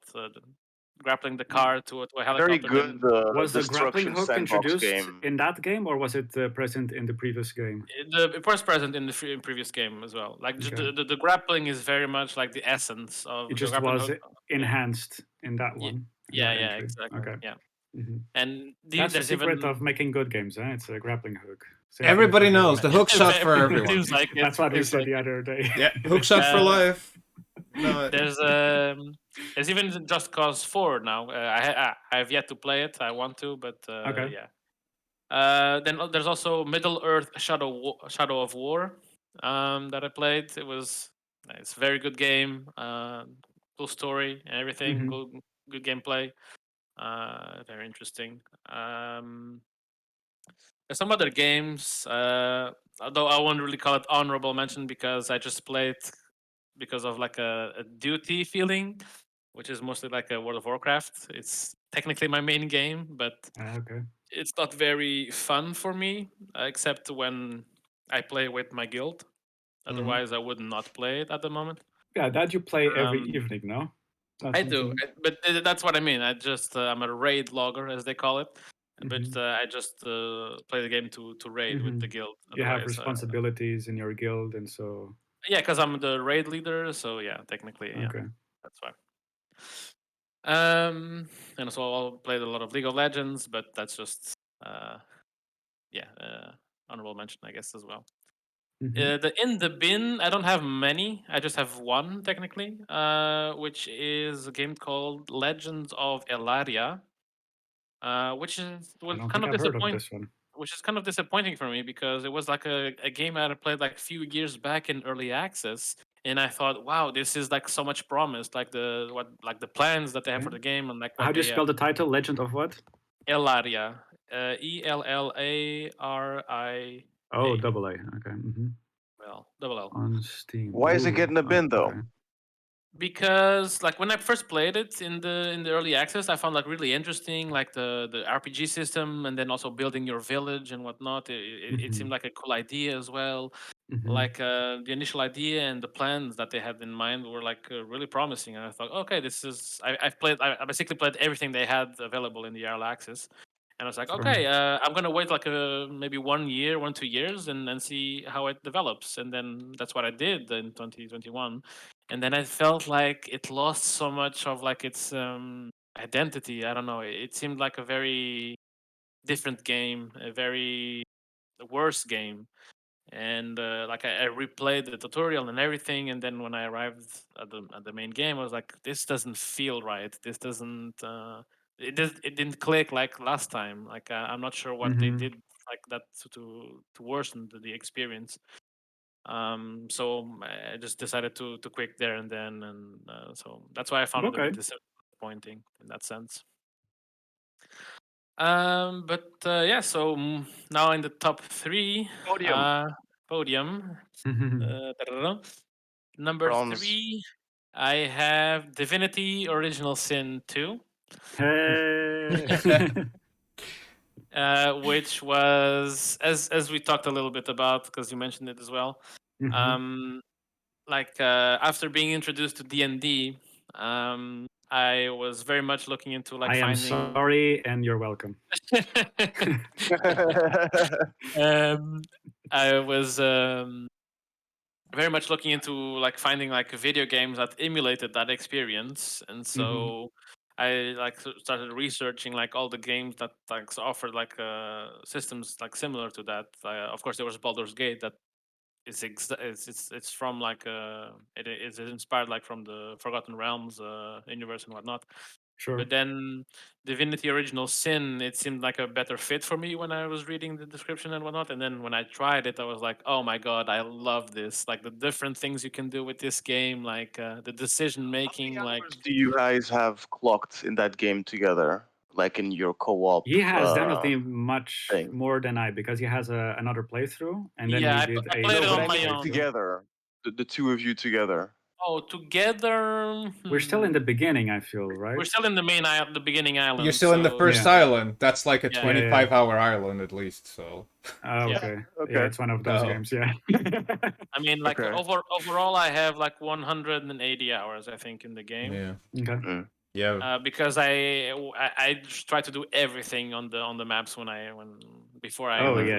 leave Of the course. new maps, like Completionist. all the yeah, very much so. And I don't know, it's just like the decision making is the opportunities you could choose, like for example, just the initial the Fort Joy at the initial island, like you had so Mhm. many different ways of escaping the fort, of like getting into the fort, like the like and it was not just like a fighting, it was also like a deception or like stealth or Mhm. like it was like the different It really gives choices. enough spotlight to Yeah, all yeah. sort of to ways every to. to everything and to every Uh-huh. type of player in that sense. I feel like, and also because every of your companions, you can then specialize them into different things, although like sometimes they have like a preference, but you can decide no, you're gonna do this instead. Mhm. When you're playing solo, at least. And then, as we mentioned, we can play co-op, and it goes up to 4 players. So every player can control a character, Right. basically. And Yeah. so, and in that sense, everyone can do like something different. Like, oh, I'm gonna go off on this this over here. I'll meet you guys later, and then Interesting. everyone does their own thing. Mhm. Like the developers one time just like shared like a little prank they did like on themselves, like one of the players like stole something from a shop and then pickpocket it into like the pocket of another player, and then when the guards came around, sorry, we just had a theft around here, we need to check your pockets. And, oh yeah, no, sure bro, I don't have anything to hide. And then, what is this, you're the thief. And Nice. so That's great. so yeah, things like that you can just like mess around with in multiplayer. And but yeah, and then the combat, like the combat system, the different ways you can approach combat is just amazing as well. So Mhm.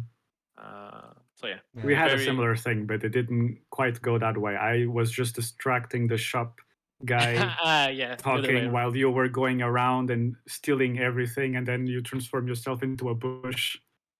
Metal Gear Yeah. Solid. Basically, he would Sneaking. talk to the merchant, and then I would steal, and I would pickpocket the merchant behind his Yeah, back. and I just see then- the inventory of the merchant, like stuff disappearing. Bloop, bloop. Okay, he's at work.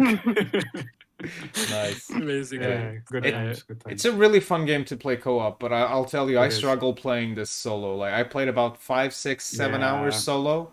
I had a feeling But you I'm might like, be, yeah. no. Co-op, yeah, I Mhm. have about 25 hours. My girlfriend's played the game for over 200 hours, so she's the one showing me around the game as well. I'm like, but if I had to play it on my own, nah, not for me. But it's really, really good. Sorry. No, that's Yeah. fine. So yeah, that's number 3. At number 2, I have Mountain Blade 2 Bannerlord. Yeah. Okay. Nice. Which it's like an improvement. Technically, it's supposed to be an improvement on the first Mountain Blade, which is when it came out, it had its issues and whatnot, but now it's been out It for like plays better, right? a year. Yeah, like the gameplay is more fluid and everything. Like you can see it like the Yeah, that's very in the great di- to in be the- able to see your armies move in Yeah. third person like that. difference. That's very That's nice. cool. And the updates, like especially the new update coming in, it's gonna be like it's gonna revolutionize the gameplay in that sense. Like because before, like when you like engage like an enemy, it would just like pop a random map like at random, for example, in the combat map, depending on the area you were in, like if it was a desert, a forest, or whatnot.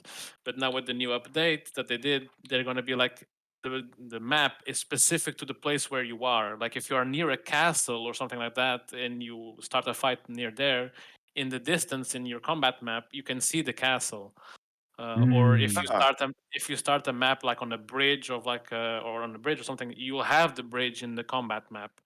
Okay. Like so it'll feel more immersive in that sense, I guess. And but yeah, the feeling of Mountain Blade it never is the same. Like commanding like the troops into battle on your like with like you yourself as well. Like it's always fun to like join your cavalry and then in the charges and then like run down the enemy archers and whatnot and stuff like that. Or like dismount and then go into the big melee of the infantry. Is this like historical based? Like you do play like I don't know Mongols or it's since like the factions Romans. are inspired. Okay. Yeah. Inspired. Okay. Inspired, but not. Inspired. Yeah, they have their own history and whatnot, the story. But and then then conquering castles, cities, towns, and whatnot, and then ruling, and then upgrading in a sense the city and building things and whatnot. Like I'm gonna build like a better farming system here, so we can get more food for the city, and so the people won't starve. Because if the people starve, then maybe their satisfaction with you lowers, and then their loyalty lowers, and then they'll maybe rebel against you, and then you'll lose the city, and so yeah, stuff like that. So there's that system of like management, city management systems as well, and not just of battle systems, I guess, in that sense. But yeah, it's just like a very good feeling. Jumping with the word. I'm sorry. I'm just watching the gameplay and Oh yeah. fun. Looks like it. It also, as Warband does, it supports mods. Although right now the mods are more like not like complete overhauls. Like for example, in the Warband, you had like a Game of Thrones mod where you could play like in the Game of Thrones map with the Game of Thrones characters and or whatnot. This is the big value of PC games, right? When you have a good community that has like modders that are very competent. Exactly. They're doing the same thing, like the same teams that develop those mods for Warband have developed them for Bannerlord as well. But right now, there's a bigger issue with like complete overhauls in the modding scene for Bannerlord. But they're still working that out, I guess, because there's like the Lord of the Rings mod is in production. I can see The World of Warcraft mod is in production. The Game of Thrones mod is in production. So yeah. A lot of things like the community is what brings really the game like to its best. I feel makes sense. like they did with the Warband. But yeah, that's my number 2. It's always something that I really like going back to, like in starting a new playthrough. Oh, maybe I'll be an archer this time. Maybe I'll do a shield and sword guy this time. Maybe or I'll do just my bread and butter, like cavalry with the lance, and then archery on the horse as well. That's usually what the main thing that I do. But yeah. So moving on to first place, I have Warframe actually. Interesting. I knew you really liked the game, but I didn't know you were going to put it at number 1. Because mainly the only reason I put at number 1, I mean, it's always like a fun game to me. It's always your logged hours. Yeah, let me see here. 2,312. Jesus Christ! Holy shit! Jesus! Fuck me! What? This is gamer. Damn. And 2,000. Okay. I mean, I played the game since its like release, really, like with breaks and whatnot in between. But like, it's like a game that I've accompanied, like played and accompanied like throughout its life cycle and through all its updates. And I mean, it would have been probably like just an honorable mention this year if it was like the normal year. But the but fact, the big expansion. but yeah. exactly this year it can I haven't the tried it biggest out yet. one of the biggest expansion to wait. All good? Oh, it seems like our Dog good set something on buddy fire. is dealing with some house stuff. Sorry about that. Yes. Okay. So I was. Let us know if you need to go. No. That's for now. All good? Okay. But yeah, this year the new war update came out, which was like an update that was like teased like 3 years ago, and it's sort of like a quest like that was like integral to the story. Like the last A long time quest, coming. exactly, the last quest for the main story arc of the game, and so it's sort of like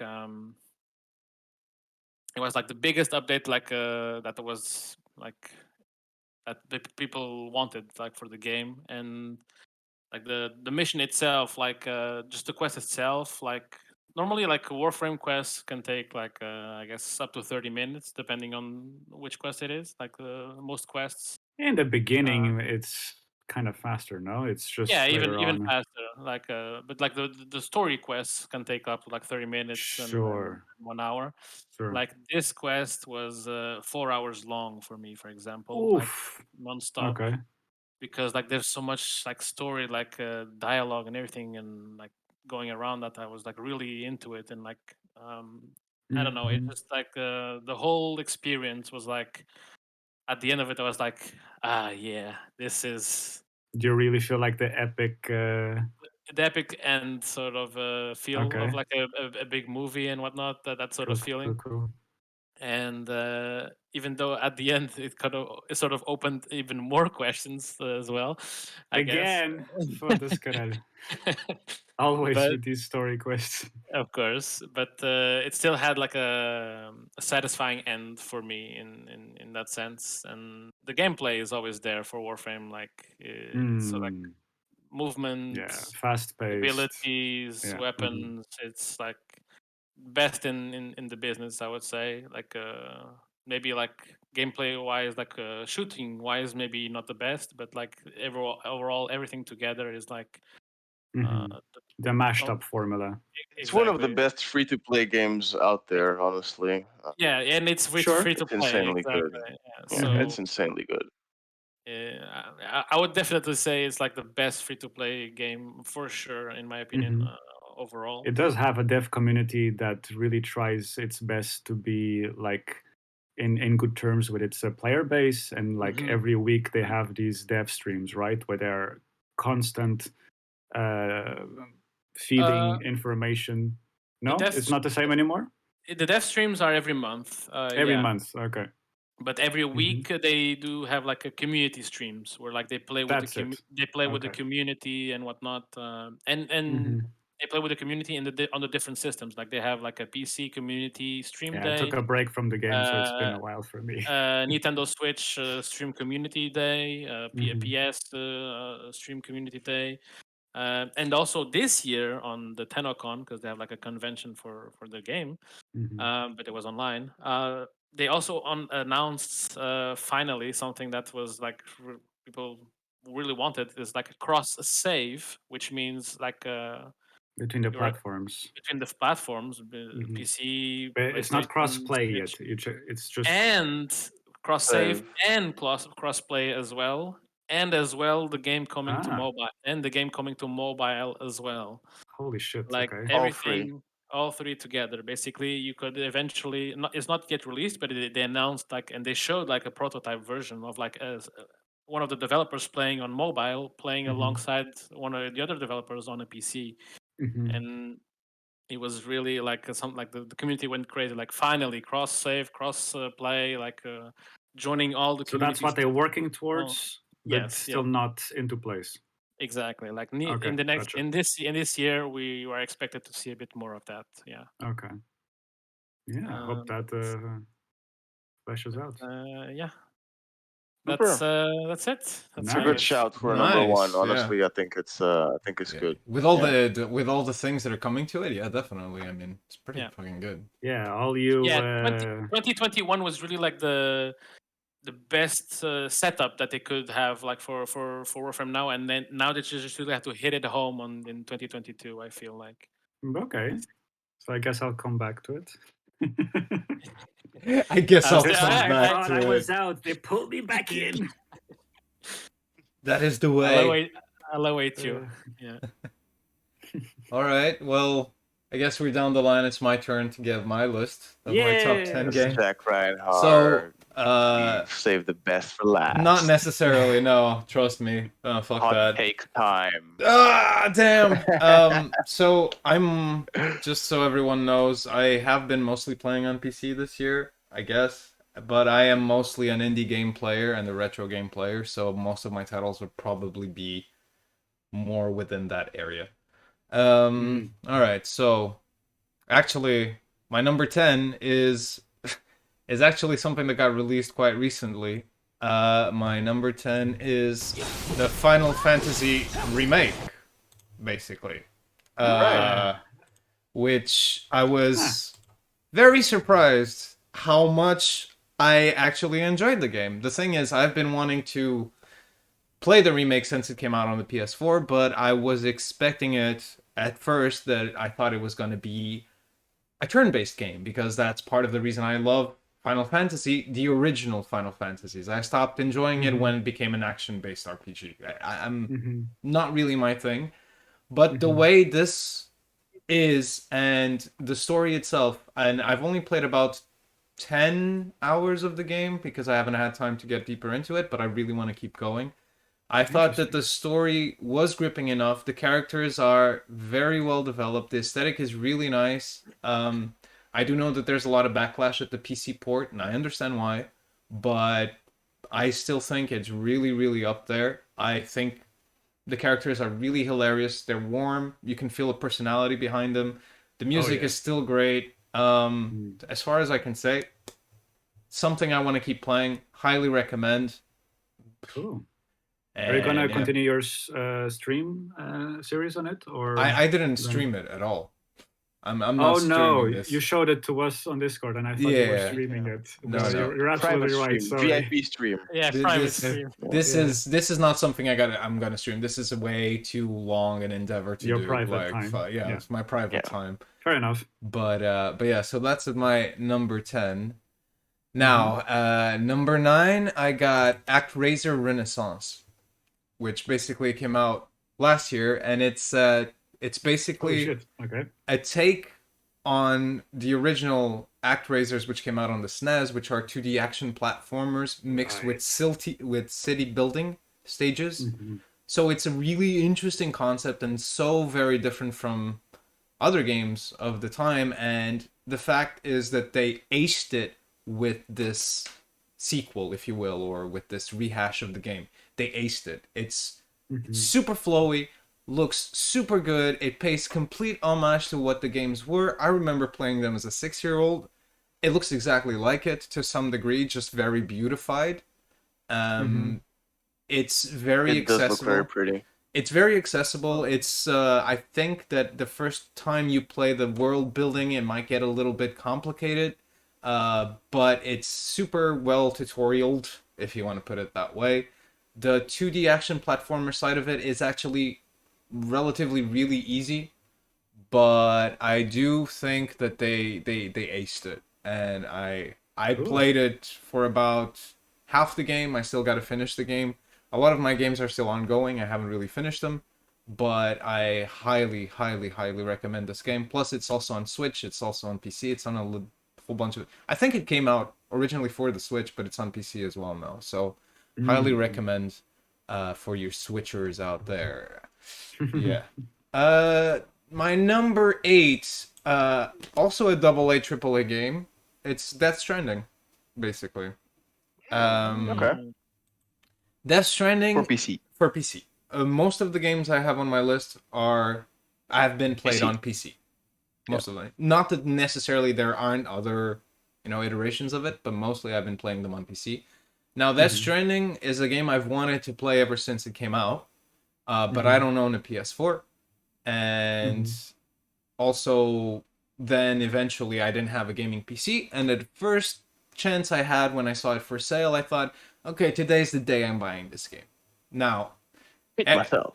dude, it's okay. This is walk in the park simulator. The game. I'm not gonna deny it. Gameplay wise, this is Amazon literally what you're delivery doing. guy Yeah, bro, you're simulator. like a Pizza Hut dude. You're just going around delivering Hey, shit. Pedro Span, hello. Yo, Pedro Span. Shitty 90s movie, The Postman or something like that. You're Kevin Yeah, Costner. yeah, Kevin it's pretty Costner, much right? that shit, bro. Yeah.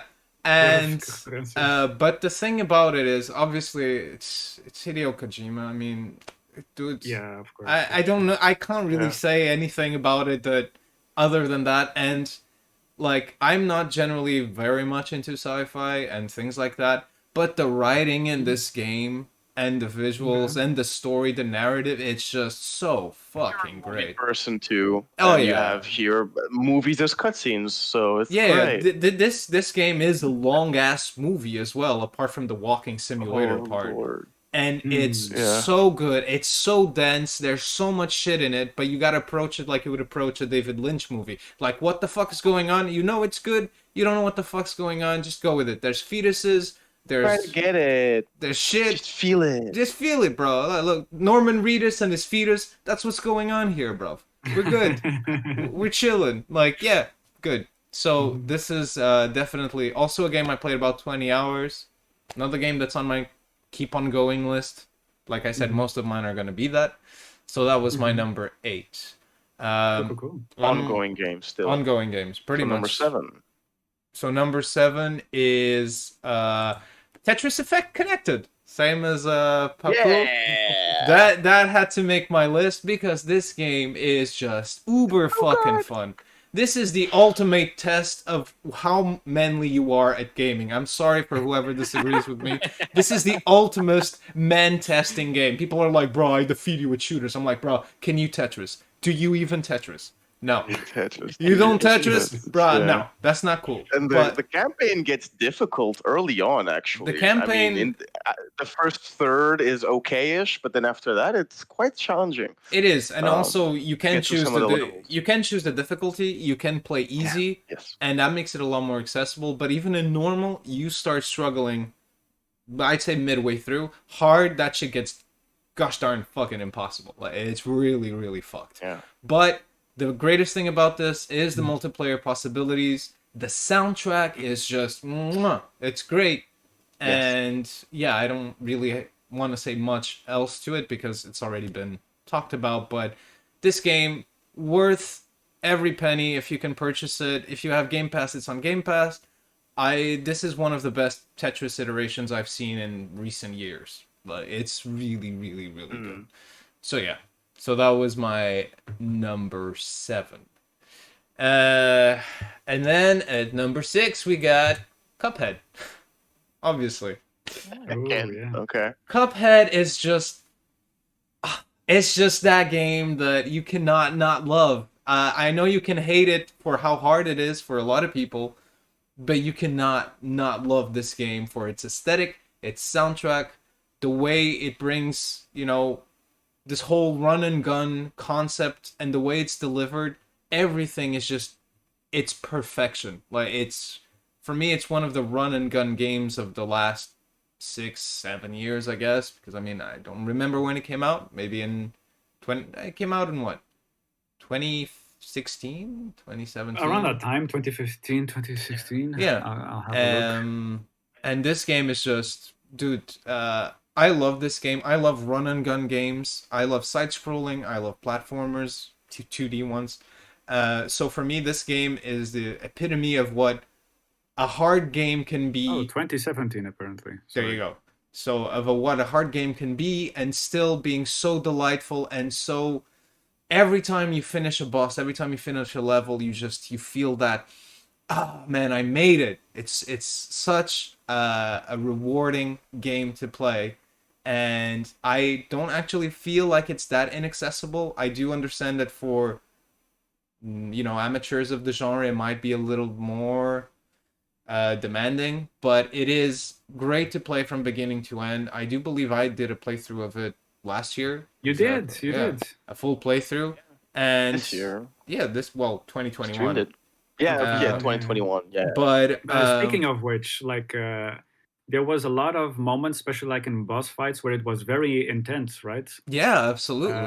So would you gets say super intense. sometimes is it a hard balance to strike between being focused in the gameplay and being able to appreciate the aesthetic that went into like the production design? You know why not? Because you have to replay the bosses so many times that you end up watching everything, bro. It's not.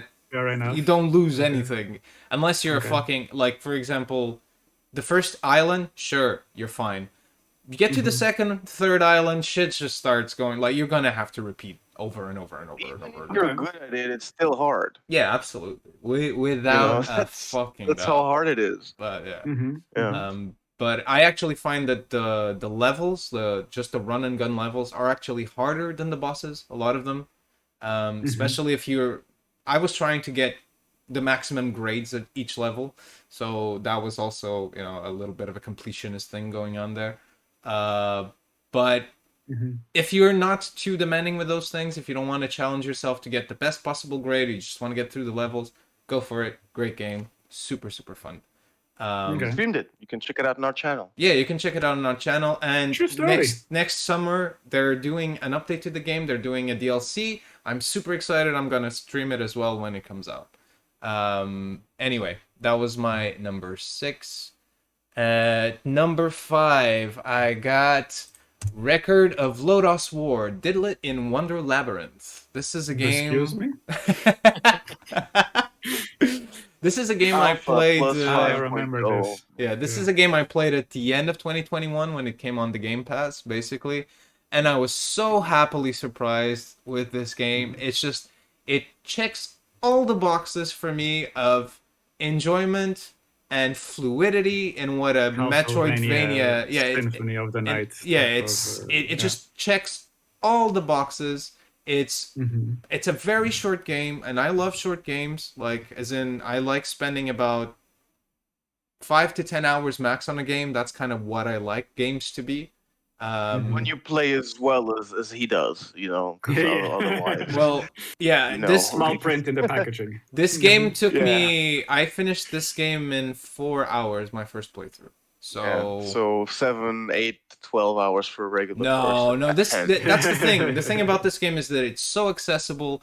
It's not a thing about upgrading things. There's not a complicated system to it. It's grab weapons, drop weapons, change weapons, evade, shoot, kill. Super easy. There's not that much like in terms of magic uses. There's not that much in terms of complication. It's very to the point. And it plays so well. There is some if you want, right? But it's not necessary. It's optional. It's not necessary. And I just thought that this game was a nice surprise right at the end of the year for me. I was super happy to play it, and yeah, I played it twice because it was just that much fun to play. For a simple game, nice. Highly recommend it. All right, number 4. So my number 4 is The Procession to Cavalry. Okay. So really that high up? I thought you would have it in your No. Yeah, I thought you would have it in your honorable mentions or something like that. The Procession to Cavalry was that good for you. Was when I was looking at the games I played and the honorable mentions and all of those things. This game just stood out for so many reasons that I could not put it high up. Already. Yeah. All of this is taken from, paintings from the Renaissance and different eras of, art.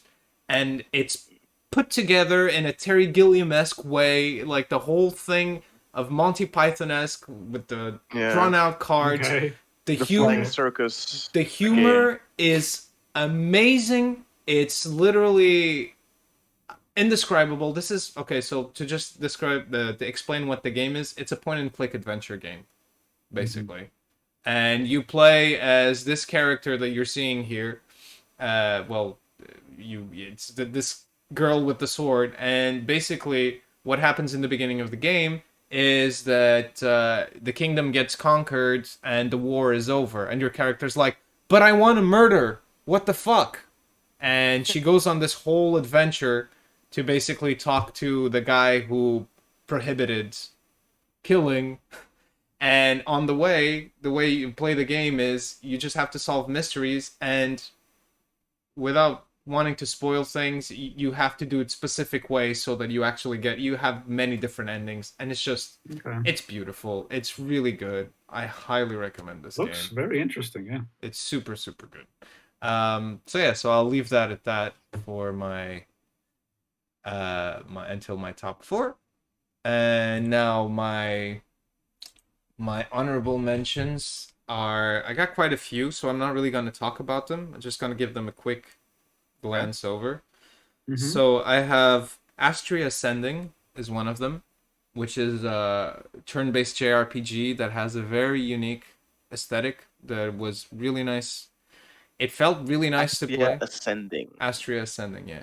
It felt really nice to play, but it didn't push me to go forward because I've played a lot of games of the genre. But aesthetically speaking, really pretty. Just that's part of the reason it's in my honorable mentions. I enjoyed the visuals of it. It does look pretty, yeah. It does look pretty. You're checking it out, yeah. Yeah.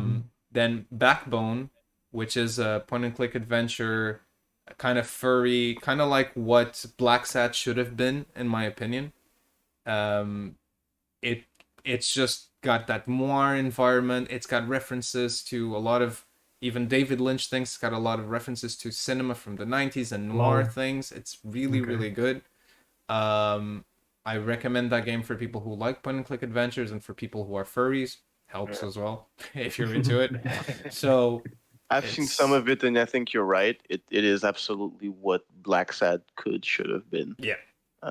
But wasn't. So yeah. Okay. Absolutely. So then I got Bug Fables, just because for me it's a very nostalgic game. It's literally a clone of what Paper Mario was, and I loved Paper Mario. It was one of the old ones, like the Thousand Year Door and the Paper Mario 64. Bug Fables was an Xbox version of it. It's on the Game Pass. It's plays just like it. It's literally a clone. It's really cutesy. It's very fun and simple, and it's a great game to just spend a few hours on, even to just try. And if you're into that genre of, I guess JRPG, I guess because it's turn-based, so it's really fun and cute. That's what I got to say about it. Chris Tales, which is another JRPG that came out last year as well on the Game Pass. Again, very visually stunning, and it's divided. It's got the concept of future, past, and present, and you can kind of like within the same screen walk between the different time frames, and it makes the concept of the game very interesting because you play with the past, the present, and the future. Some things you do in the past will influence the future or the present. And that whole thing of time play, it's something that I'm attracted to, but I couldn't really keep playing the game. It was just like, yeah, okay, it's good. Another one I got is The Artful Escape, which is this indie psychedelic fucking adventure through the burning neurons. I want to play this year. It's you're a kid that's basically the descendant, or he's the nephew of a really famous folk star. And he himself wants to make a name out for himself, but he's got a shadow cast over him. And basically, all of a sudden, one night, he gets visited by an alien that says, "Whoa, bruh, you gotta go play in the galaxy, fucking shit, psychedelic with your guitar." And he goes on a fucking weird-ass journey through time and space while playing his fucking guitar. It's just epic. Bob Dylan's son does DMT. That's the story of the pretty much game. Like if you look at the cover, it is literally a guy with glasses with his head like exploding with colors. It's great. It's really fantastic. Aside from that, I also got Eastward. Eastward was something that I was looking forward to for a really long time. Yet the reason it's on my honorable mentions is because it's a very slow-paced game. It's very pretty. It's very cute. It's got a lot of nostalgia. It reminds me a lot of Earthbound. It reminds me a lot of those kind of games from that era. It has a lot of Stardew Valley vibe to it as well. Very pretty. It's just your average, old school, let's say, I don't know what to define the game. It's an old school Like RPG. Top-down RPG. Yeah, it's just an RPG up-down adventure. RPG. Yeah. Sort of like an Octopath Traveler. Not quite, right? Not quite. It's No. Not quite, no. More like Pokemon, Final Fantasy, Earthbound, those Earthbound, types. right? Earthbound would be the biggest comparison yeah. for me, but it's not. It doesn't have turn-based combat. It's action combat. I mean, like the way it looks okay. and the, everything. Yeah. Yeah, it's just the feel when you play, like the characters and the sort of hilarity and the kind of Earthbound combinations. did have turn-based combat. Yeah, right? it did. Yeah, it did. But I didn't mean it in the combat style. The combat style More is in the just vibe, adventure. how Yeah, it's presented. the whole vibe. It reminded me a lot of that. Then I have Everhood, which I played a bit at the end of last year, which is a rhythm game / adventure game. Everhood. Yeah. Yeah. I have a bit of a stream of it. It's on our YouTube channel, I believe. This music? It's Yeah. coming soon. It's coming soon. Coming soon. I really, really, really enjoy that game, and I'm not into rhythm games, but the way it plays is just... The art style reminds me of Undertale, first of all, and I love Undertale. So you've got that side of it, and it just plays really smoothly. The music is really entertaining. The battles start going from really easy to fucking insane crazy, but all of it is super fun, and I recommend.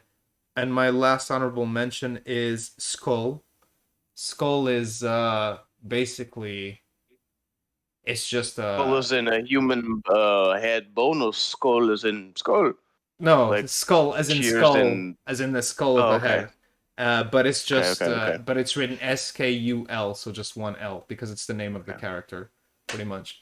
And it's just your average 2D side scrolling. Oh, the Hero Slayer? Yeah, exactly.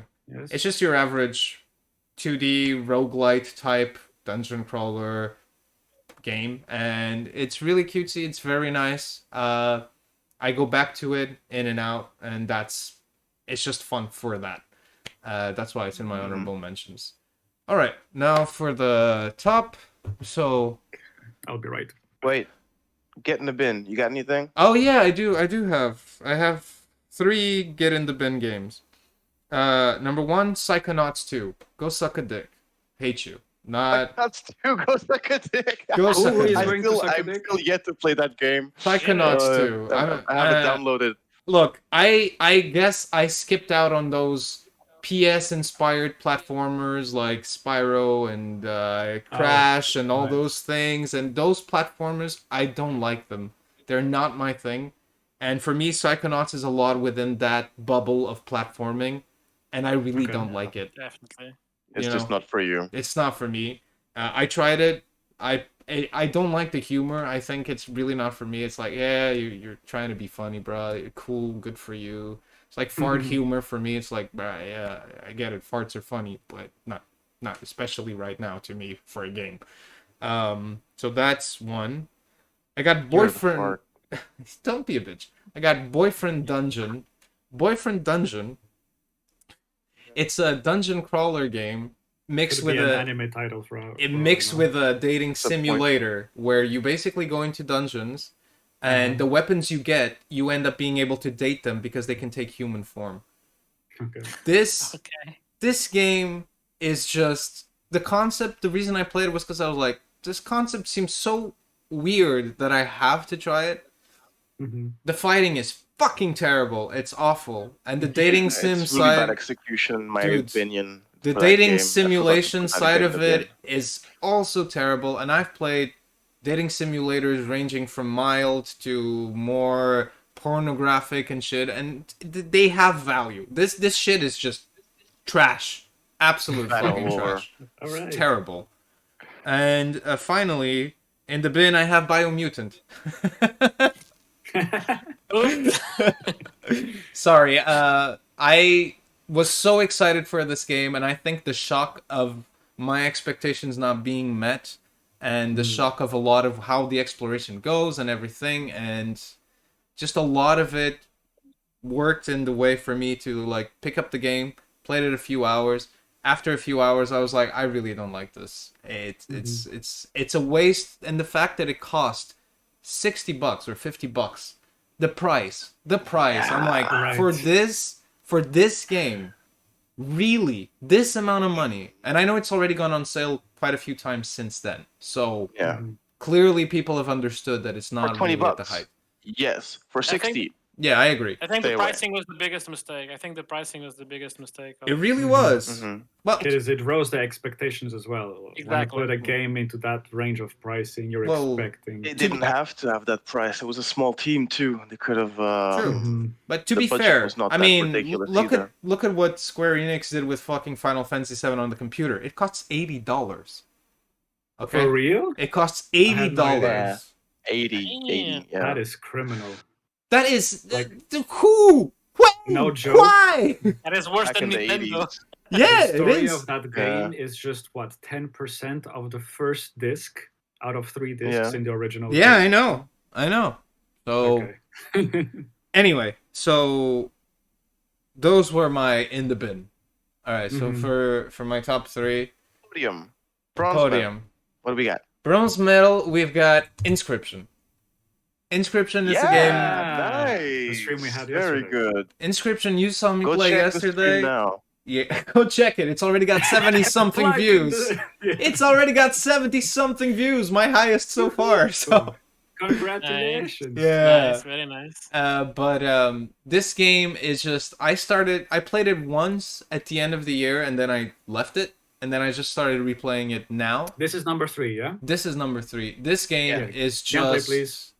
gameplay, please. So this game it's a mix between a deck building game, a card playing game, if you will, sort of like MTG, the way it's played, the way it's built, and an escape room.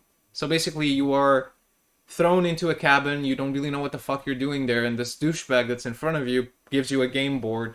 You have to advance on the. Basically, you gotta advance your piece on the little cases, and then try to escape the place. So you can also move from the table, get up, explore the place around you, and you basically have to figure out a way to get out of here. And that's only the first portion of the game. I know that there's more to it that I haven't uncovered because I've been avoiding looking more into it, but I know that after you escape this area, it basically becomes something completely different. So I'm very, very excited to see it happening. Oh, I just realized, yeah, you guys were saying you can't see the pictures. I was passing it. Footage is not. Oh, Yeah. Try to chime sorry. in. When you're saying gameplay, I thought you asked me to describe the gameplay. Sorry. No. I should No, have my been bad. more. My bad. People can see right now. Yeah. Yeah, so looks you can like. see right now. So basically, you're looking at the card menu. But yeah, so this game, really, really way up there. Like, it's so interesting, the concept to me, and the way it progresses, and the characters, the main Original. antagonist. It's just everything. The cards. Remember, Lawrence, when I was telling you that you should have that I thought of a game that you could use as a card system game within D&D. I thought this would be great to have as a card game This would work on D&D. yeah. Like, I think it would be great, for example. But yeah, so this I really recommend. It's great. It's just, yeah, I don't know what else to say because I myself haven't finished it, but it's something I'm actively playing and streaming currently. So we'll discover it together. Anyway, moving on to my number 2. In my number 2, I've got Rogue Legacy 2. Rogue Legacy 2. This game Nice. is what roguelite games need to be. This is All right. the peak of fucking great roguelite this? games. This is the greatest rogueness there is. This is the best. This game is so fucking addictive. Like, I play roguelite games all the time. Like, it's part of what I'm really into genre Is this where wise. when you die you play as the descendant of Yes, the correct. player character? Okay, Correct. Okay. Now So- I'm- Very good. So I I'm played remembering. the first Rogue Legacy ages ago when it came out, and I was super into it. And playing Rogue Legacy 2, it's it's what you would want from a sequel. It's just everything better. Everything's updated. Going back to Rogue Legacy 1, I still love the game, but it's like it hurts that it's not this. This is amazing. This is Right. so good. Characters, you have so many varieties of classes, so many varieties of abilities that get, obviously every run is different because it's roguelite, so everything is randomly generated. You Right. have to defeat 6 bosses in total to then defeat the final boss. The game is still early access. When I started playing it, there was only 1 boss available. At this point, there's 6, and they're missing the final boss. The difficulty curve is really, really acceptable, and you can also put the game on hard if you would wish to play it harder. I tell you that this is that kind of game that when Afonso was talking about, I don't remember which game he was saying that just one more. Was that Neon Abyss? It's Neon Abyss. Yeah, Yeah. just one more run. Just Neon one more Abyss run, just is one a more run. fucking. It's just no. I'm sorry. No I mas. played Neon Abyss. For me, I didn't get into it. This is, but yeah, the same level you had with that. It's this game. I couldn't let it go. Every time I play one, I'm like, I have time for another one. I can do another one, but just a little bit more. Just one more. It's fine. It's fine. And I think that I have maybe over 120 hours on this game. That doesn't happen Wow. often nowadays. And- with you. All right. And for me, That that's is impressive That's for this not type of common. game. Yeah. So, but that's the thing. This type of game, it's not that impressive when you play the game and you see what I mean. Like it's just so compelling. Well, from what beginning about to end. it would you say that really puts itself apart of other roguelikes? And that Well, makes you say that I think every that, other roguelike should follow. I'm not saying every roguelike should follow it. This is its own thing, so to say. But I do think that for gotcha. 2021, this is the top roguelite for me. I think that maybe because I find so much humor in it, the fluidity is great, the learning curve is excellent. I was going to say that it's the fluidity of this game looks very, very good, and everything is very well tied up and connected together. Even from someone who's barely played it, I just tried it, and it's something that I wanted to save for later, but then didn't go back to. Yeah, I the- totally see what you mean there. This is top of the pops. It's great. Like, Hmm. and I honestly think that if you want to get into roguelite, which is the problem with a lot of roguelite games, is they inherently make you feel like you need to be already positioned somewhere within the genre to be able to progress fast. Like Skull, for example, which is a roguelite kind of game. I felt like even me playing it, and I'm very veteran in this kind of games, it took me a while to even get through the first levels, as in like the learning curve is too steep. It's like for someone who's never played one of these kind of games, it's gonna be like, bruh, it's so hard, so fucking hard. And this, no, this you get in tutorial, kill people, do things, fun. You die. I like the concept that every time you die, you get succeeded by your descendant. It's great. Like the whole thing of it is just great. So that's on my number 2. And for my number 1, Number one, drum roll. for my number 1, I got Oxygen Not Included because Ah. because Oxygen Very Not good. Included is just, It's our chilling game. man. This game, I purchased this game as well when it was early access, like 5 years ago, I think.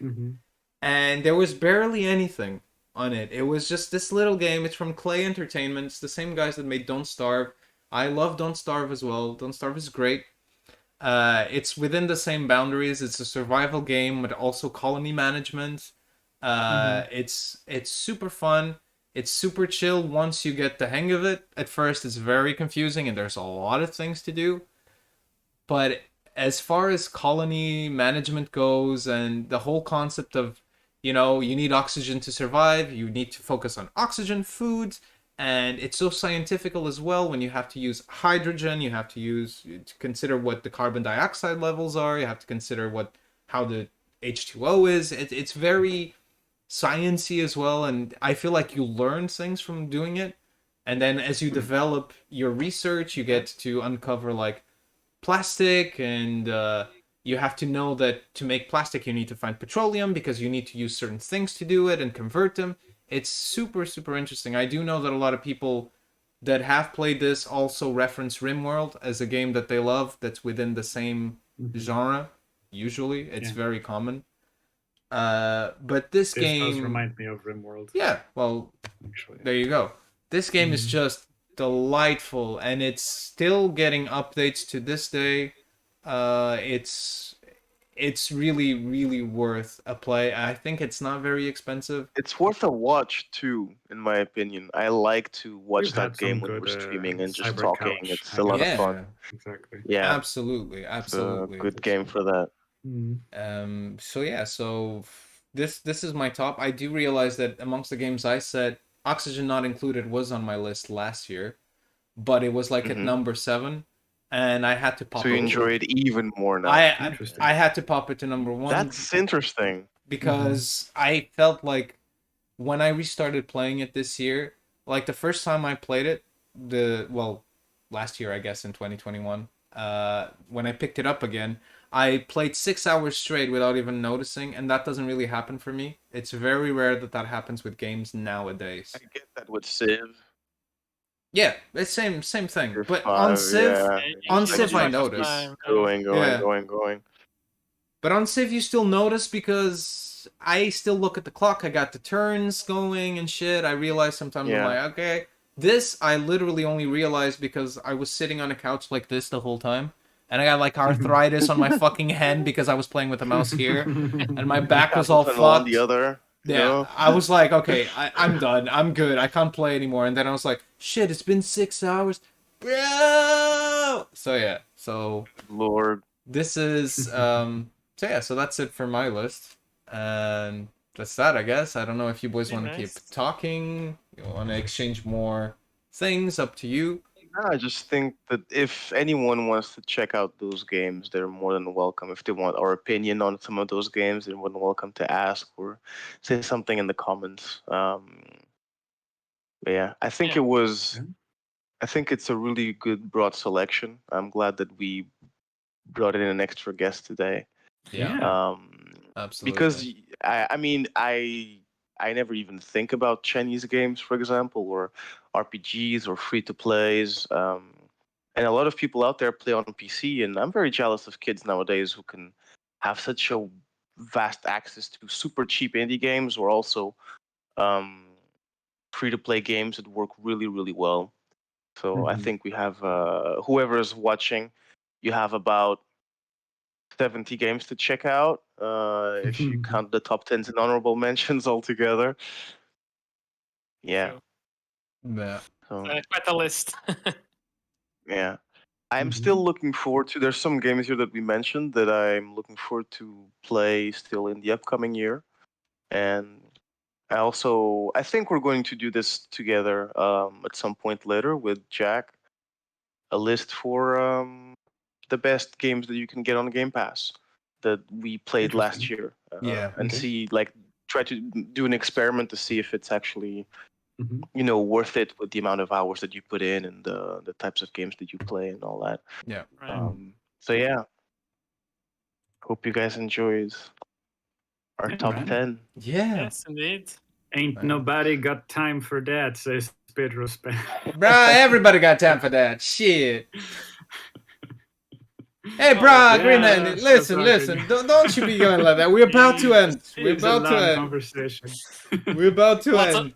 Lots of opinions. Good conversation. Lots of opinions. Yeah. But yeah, well, for everybody who's been watching or anybody that's watching this post liveness, so it'll be up on YouTube at some point. Thank you so much for watching. Give the Jack Reinhardt a follow on Twitch. Give Papu91 a follow on Twitch. Give Dagon Keldrum a follow on Twitch. Give Tehell a follow on Twitch. Follow Saul on Twitch. If you want to see more of the stuff we do, me and Papu have a channel on YouTube. It's Jack and Papu Talk Shit and Play Games, as you can see in the background of this image. And feel free to explore the games. We try to upload as often as we can. And yeah, have a great time at gaming the new games, I guess. And yeah, say See you guys in a year. See you guys in a year. See you guys in a year. Next year. See you guys next year. Oh my god. All right. See you, boys. Bye. Nice. Mm. Bye. Bye.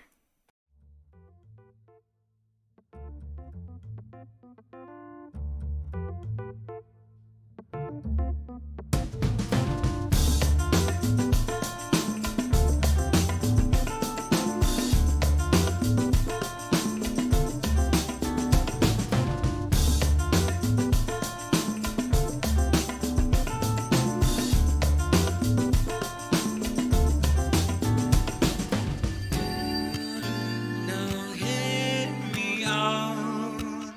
I like your story.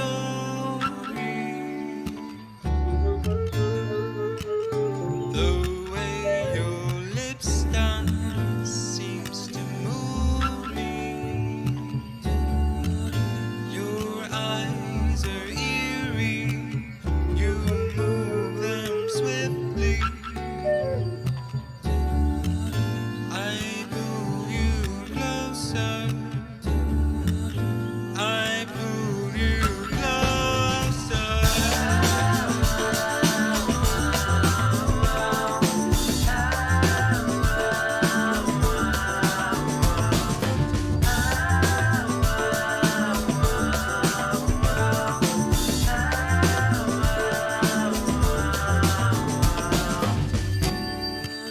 Well, this is fun, don't you agree, love? You whisper to me, you whisper to me. I hear you clearly.